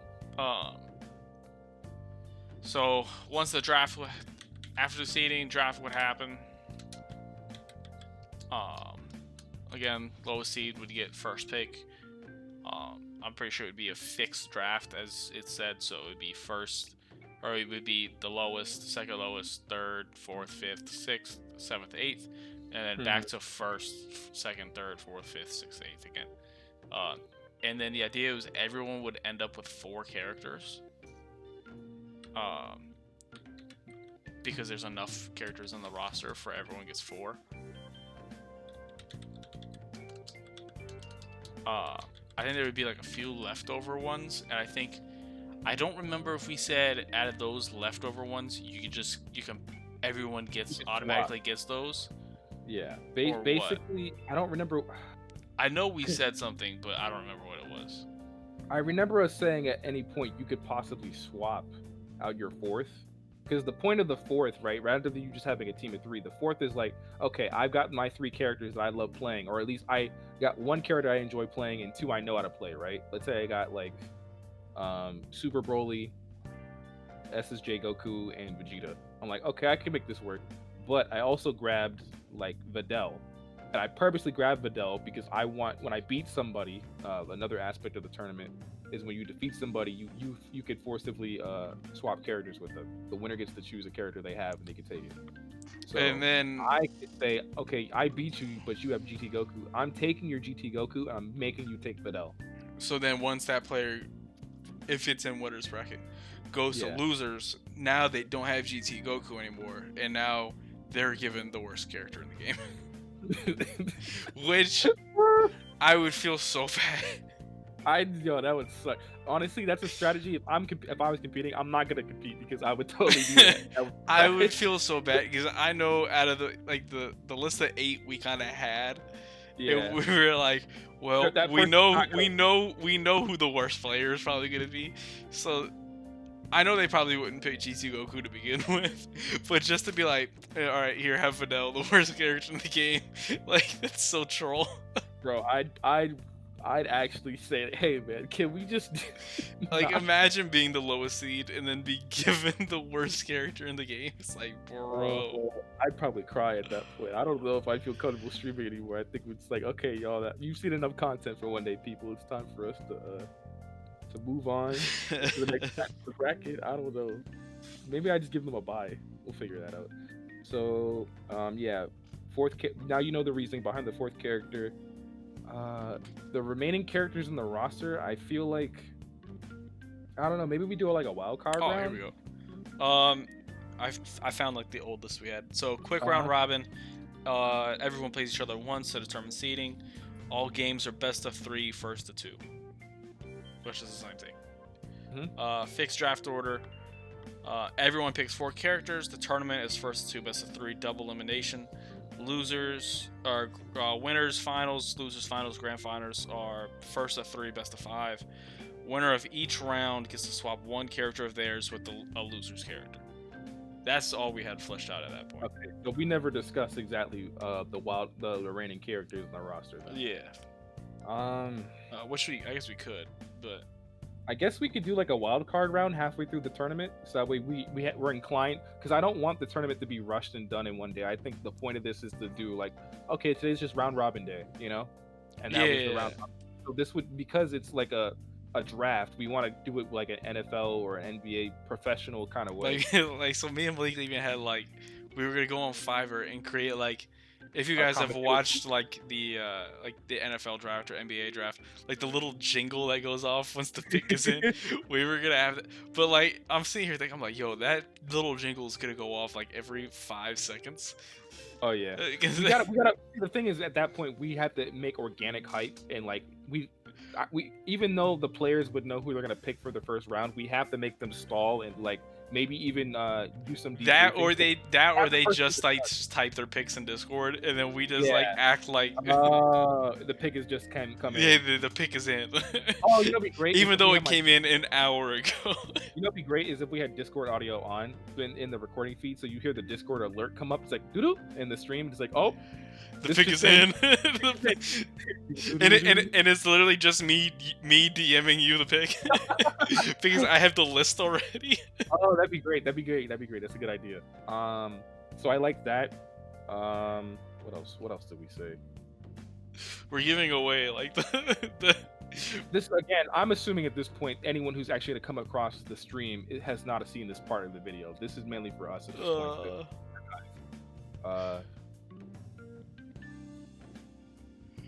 But I think since we would have here's draft day, here's round robin day, here's draft day, here's round one. I feel like between round one and round two, we would just do a wild card round where all the remaining characters are up for grabs.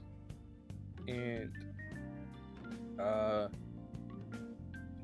worst character, I mean worst player and first best character get to pick a wild card character to take, I guess. And if they choose not to take a wild card character, then second worst character and second best player get to take. What do you think, or is that too many steps? I feel like that might be too many steps. Because like we can still do like this is round robin day, this is draft day, and then this is like maybe up until winner losers finals. Yeah. And then it's finals day, which is just top four. Like yeah, I guess top four. So winners finals, losers finals, grand finals. Which yeah, with that, I think it's top three. Yeah, that's top three. So top four would be like semis.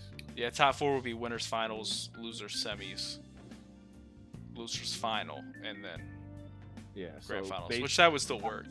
Yeah, that still work. We could see the time on that if we want to make it longer or shorter or whatever. But essentially, just the more hype, like okay, we're coming down to the wire, would be its own day to focus on. So that way we have a moment to reflect on our commentary. Like, okay, I think this was pretty cool, but maybe we need to work on this, or it was kind of dry here, maybe So I want it to be multiple days so we have a chance to get used to the stream setup and everyone is sure to have decent connections with each other. Yeah. And not rushed. Everyone has enough time to play the game on their own terms and get some rest, come back again with a fresh coat of paint. Also, that gives the players enough time to learn their characters as the season's progressing. If I don't know how to play Genyu, at least I give myself like a day or two to learn how to play Genyu. Yeah. And then we come back. So I think that's the plan. I don't know what else we need to add. Really, we have like the basic lineup for it. If anyone actually made it this far on the podcast, first of all, thank you so much. Second of all, could you leave a comment on how you think of that idea? Yeah, if you would watch it, you want to add? Yeah, would you watch it? Would you not watch it? Is there some rules you think you don't really like at all? Like that's kind of boring, or what are some rules you think we could add in to spice things up? Because as of right there, I think that's a pretty decent amount of content we could improve upon. But definitely feedback is going to help it most of all. So thank you. Yeah. I think that's all we really got for this episode, to be honest with you. That's about it. I think we did a lot more. Yeah, I think we did a lot more because literally our topic list was 4 things. I tell you every time, it was 3. And then we added a 4th. And then we added a 4th literally right before I hit record. Again, I tell you every week, man. Like, I That's don't need to wild. bring a topic because I just bring when we bring in our energy, new topics will come up. 3 is enough, man. You see how long these episodes get with just 3 topics. That's Could you imagine we wild. have 5? Like again, and it's only this long because we're passionate about what we're talking about. If we didn't care, it'd be like 30 minutes. I mean, it's true. Hey guys, so yeah, Evo. You know, Evo exists. It's kind of, you know, meh. uh, Shame. You know, wash your hands. Don't be mean to people. Don't be a weirdo. Make friends. And that would have been the Evo segment. You know? Like, wear a mask. You know, don't be a piece of shit. ask for consent and age. Ask for ID. I don't know. If you are, wear a mask to conceal your identity. Oh my goodness! You got flipping kids walking into tournaments because they want to get good, but they're not old enough, so they wear like masks. They start wearing like my flipping god. cosplay where the character has a headband or a mask to cover themselves up. You got like a 12-year-old cosplay as Skullomania to get into the Got a venue fucking Naruto headband on. Oh my goodness! Wearing it like Akashi, covering the eye. With the flipping mask. And With the mask. The headband sideways. See, if it's an actually good cosplay, do you let the kid in? If this is at least like a no. So it's like it's one of like the blue medical masks. With the Kakashi, it's not even like the right headband. Like it's not even like the right village. No, it's like the one Gaara's from. Oh, sand. Yeah. So he's got like the sand headband covering the eye. And they're like, what the fuck is wrong? You know, be even better. It was like an Akatsuki headband, so it's a scratched out leaf headband. Like it's like what? And he's got no. So he's got the Sand Village one, right? But then he scratched it out himself. Oh my goodness! He bought a perfectly good said handband, and he scratched it up like not even like a long time ago. He just scratched it before he got here. And it's not even like the deep scratch like the Akatsuki headband. It's like a car key scratch. Like just a tacky looking one. You gotta look and see. You're like, you gotta get close. Like, you know when you like accidentally scratch, or like something accidentally like scratches your car and you can like barely see it unless you know it's there. If you know it's there, you gotta look in the light. You gotta get that angle to see like, oh shoot. You gotta get the angle just right and be like, oh shit, that looks so weird. Oh my, no. See that kid? It's like, you know what? I might let you just in for pools or seating. But he's also wearing like the Akatsuki robe. Oh gosh, I don't know if I let him in at that. You know, that's how I'm gonna go to Evo next year. Oh my goodness, but no. See that kid? I'm debating, do I let in or not? If a kid cosplays as Boruto, they can't get in. I'm sorry. I'm saying, so a grown man walks. You're working like the gate at Evo, right? And a grown man walks up. He's got a Akatsuki cloak on, with a bright blue medical face mask, and wearing a hidden or not hidden, but the Sand Village fucking headband with a car key scratch across it, covering his like right eye. Oh, I can't let him in. I can't let him in. I'm sorry. All right, yo. He gotta go home. He gotta go home. Like, I think what probably the most is the headband, the Akatsuki cloak, and the mask. I'm fine with that. I'm like, you know what? Social distance. Wash your hands. Got your hand sanitizer. Do you, bro? All right, I respect that. You know, get some flavor. But the headband disrespect is so heinous. It's like, it's almost we're like one tier away from kids saying, Boruto's dad had a show. Like we're one cringe level away from that. I can't allow that on my watch, bro. I can't let that toxic energy into the venue to infect other possible impressionable FGC players. You know. Oh my god. All right. Next one. It's a Hinata cosplay, but it's their hair's dyed like Sakura, with Hinata jewel on their forehead. Oh no. And they have flowers on their clothing like Ino, so it's like there you go. Even though she looks cute in the outfit, do you let her in?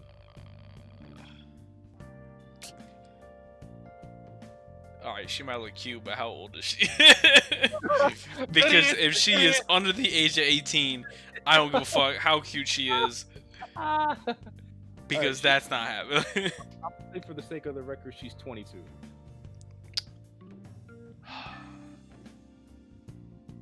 Like prime Instagram model age.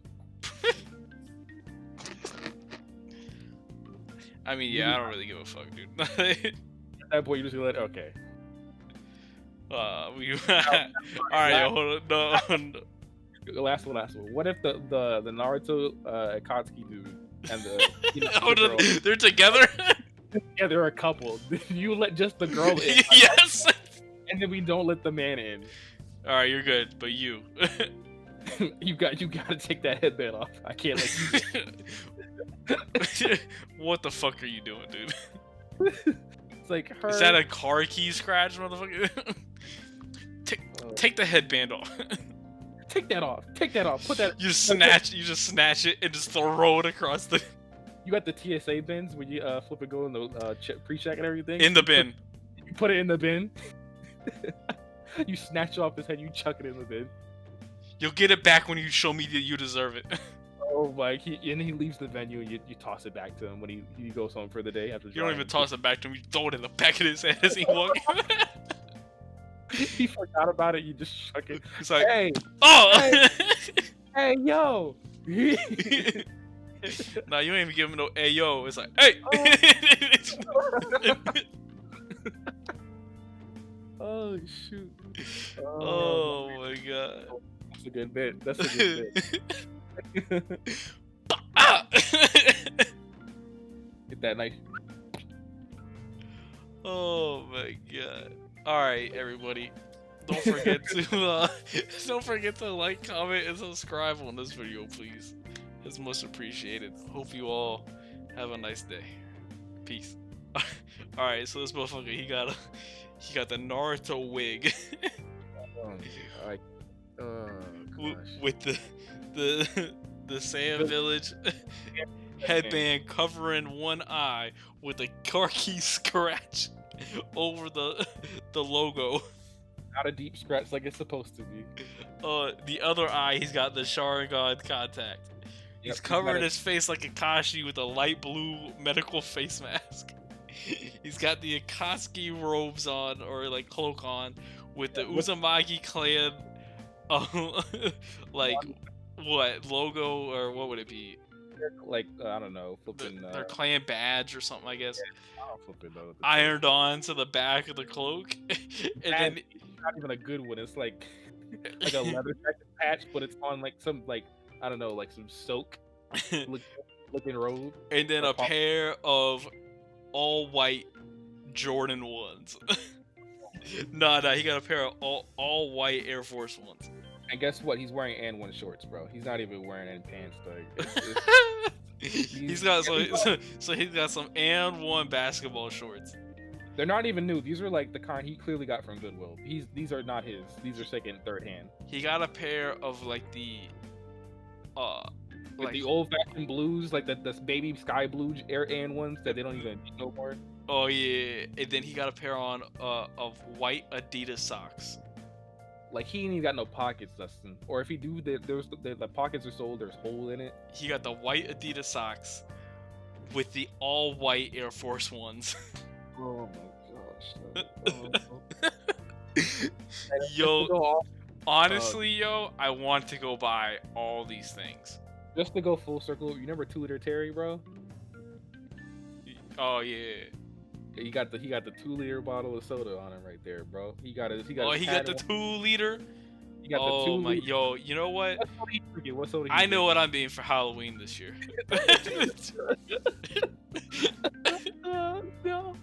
Could you imagine a fighting game Halloween party and that's your cosplay? And you got girls dressed up as Chun-Li and Cammy in the bed. You trying to holler like. You know how Evo has like the after party? That's what I'm gonna be dressing as. Oh my gosh.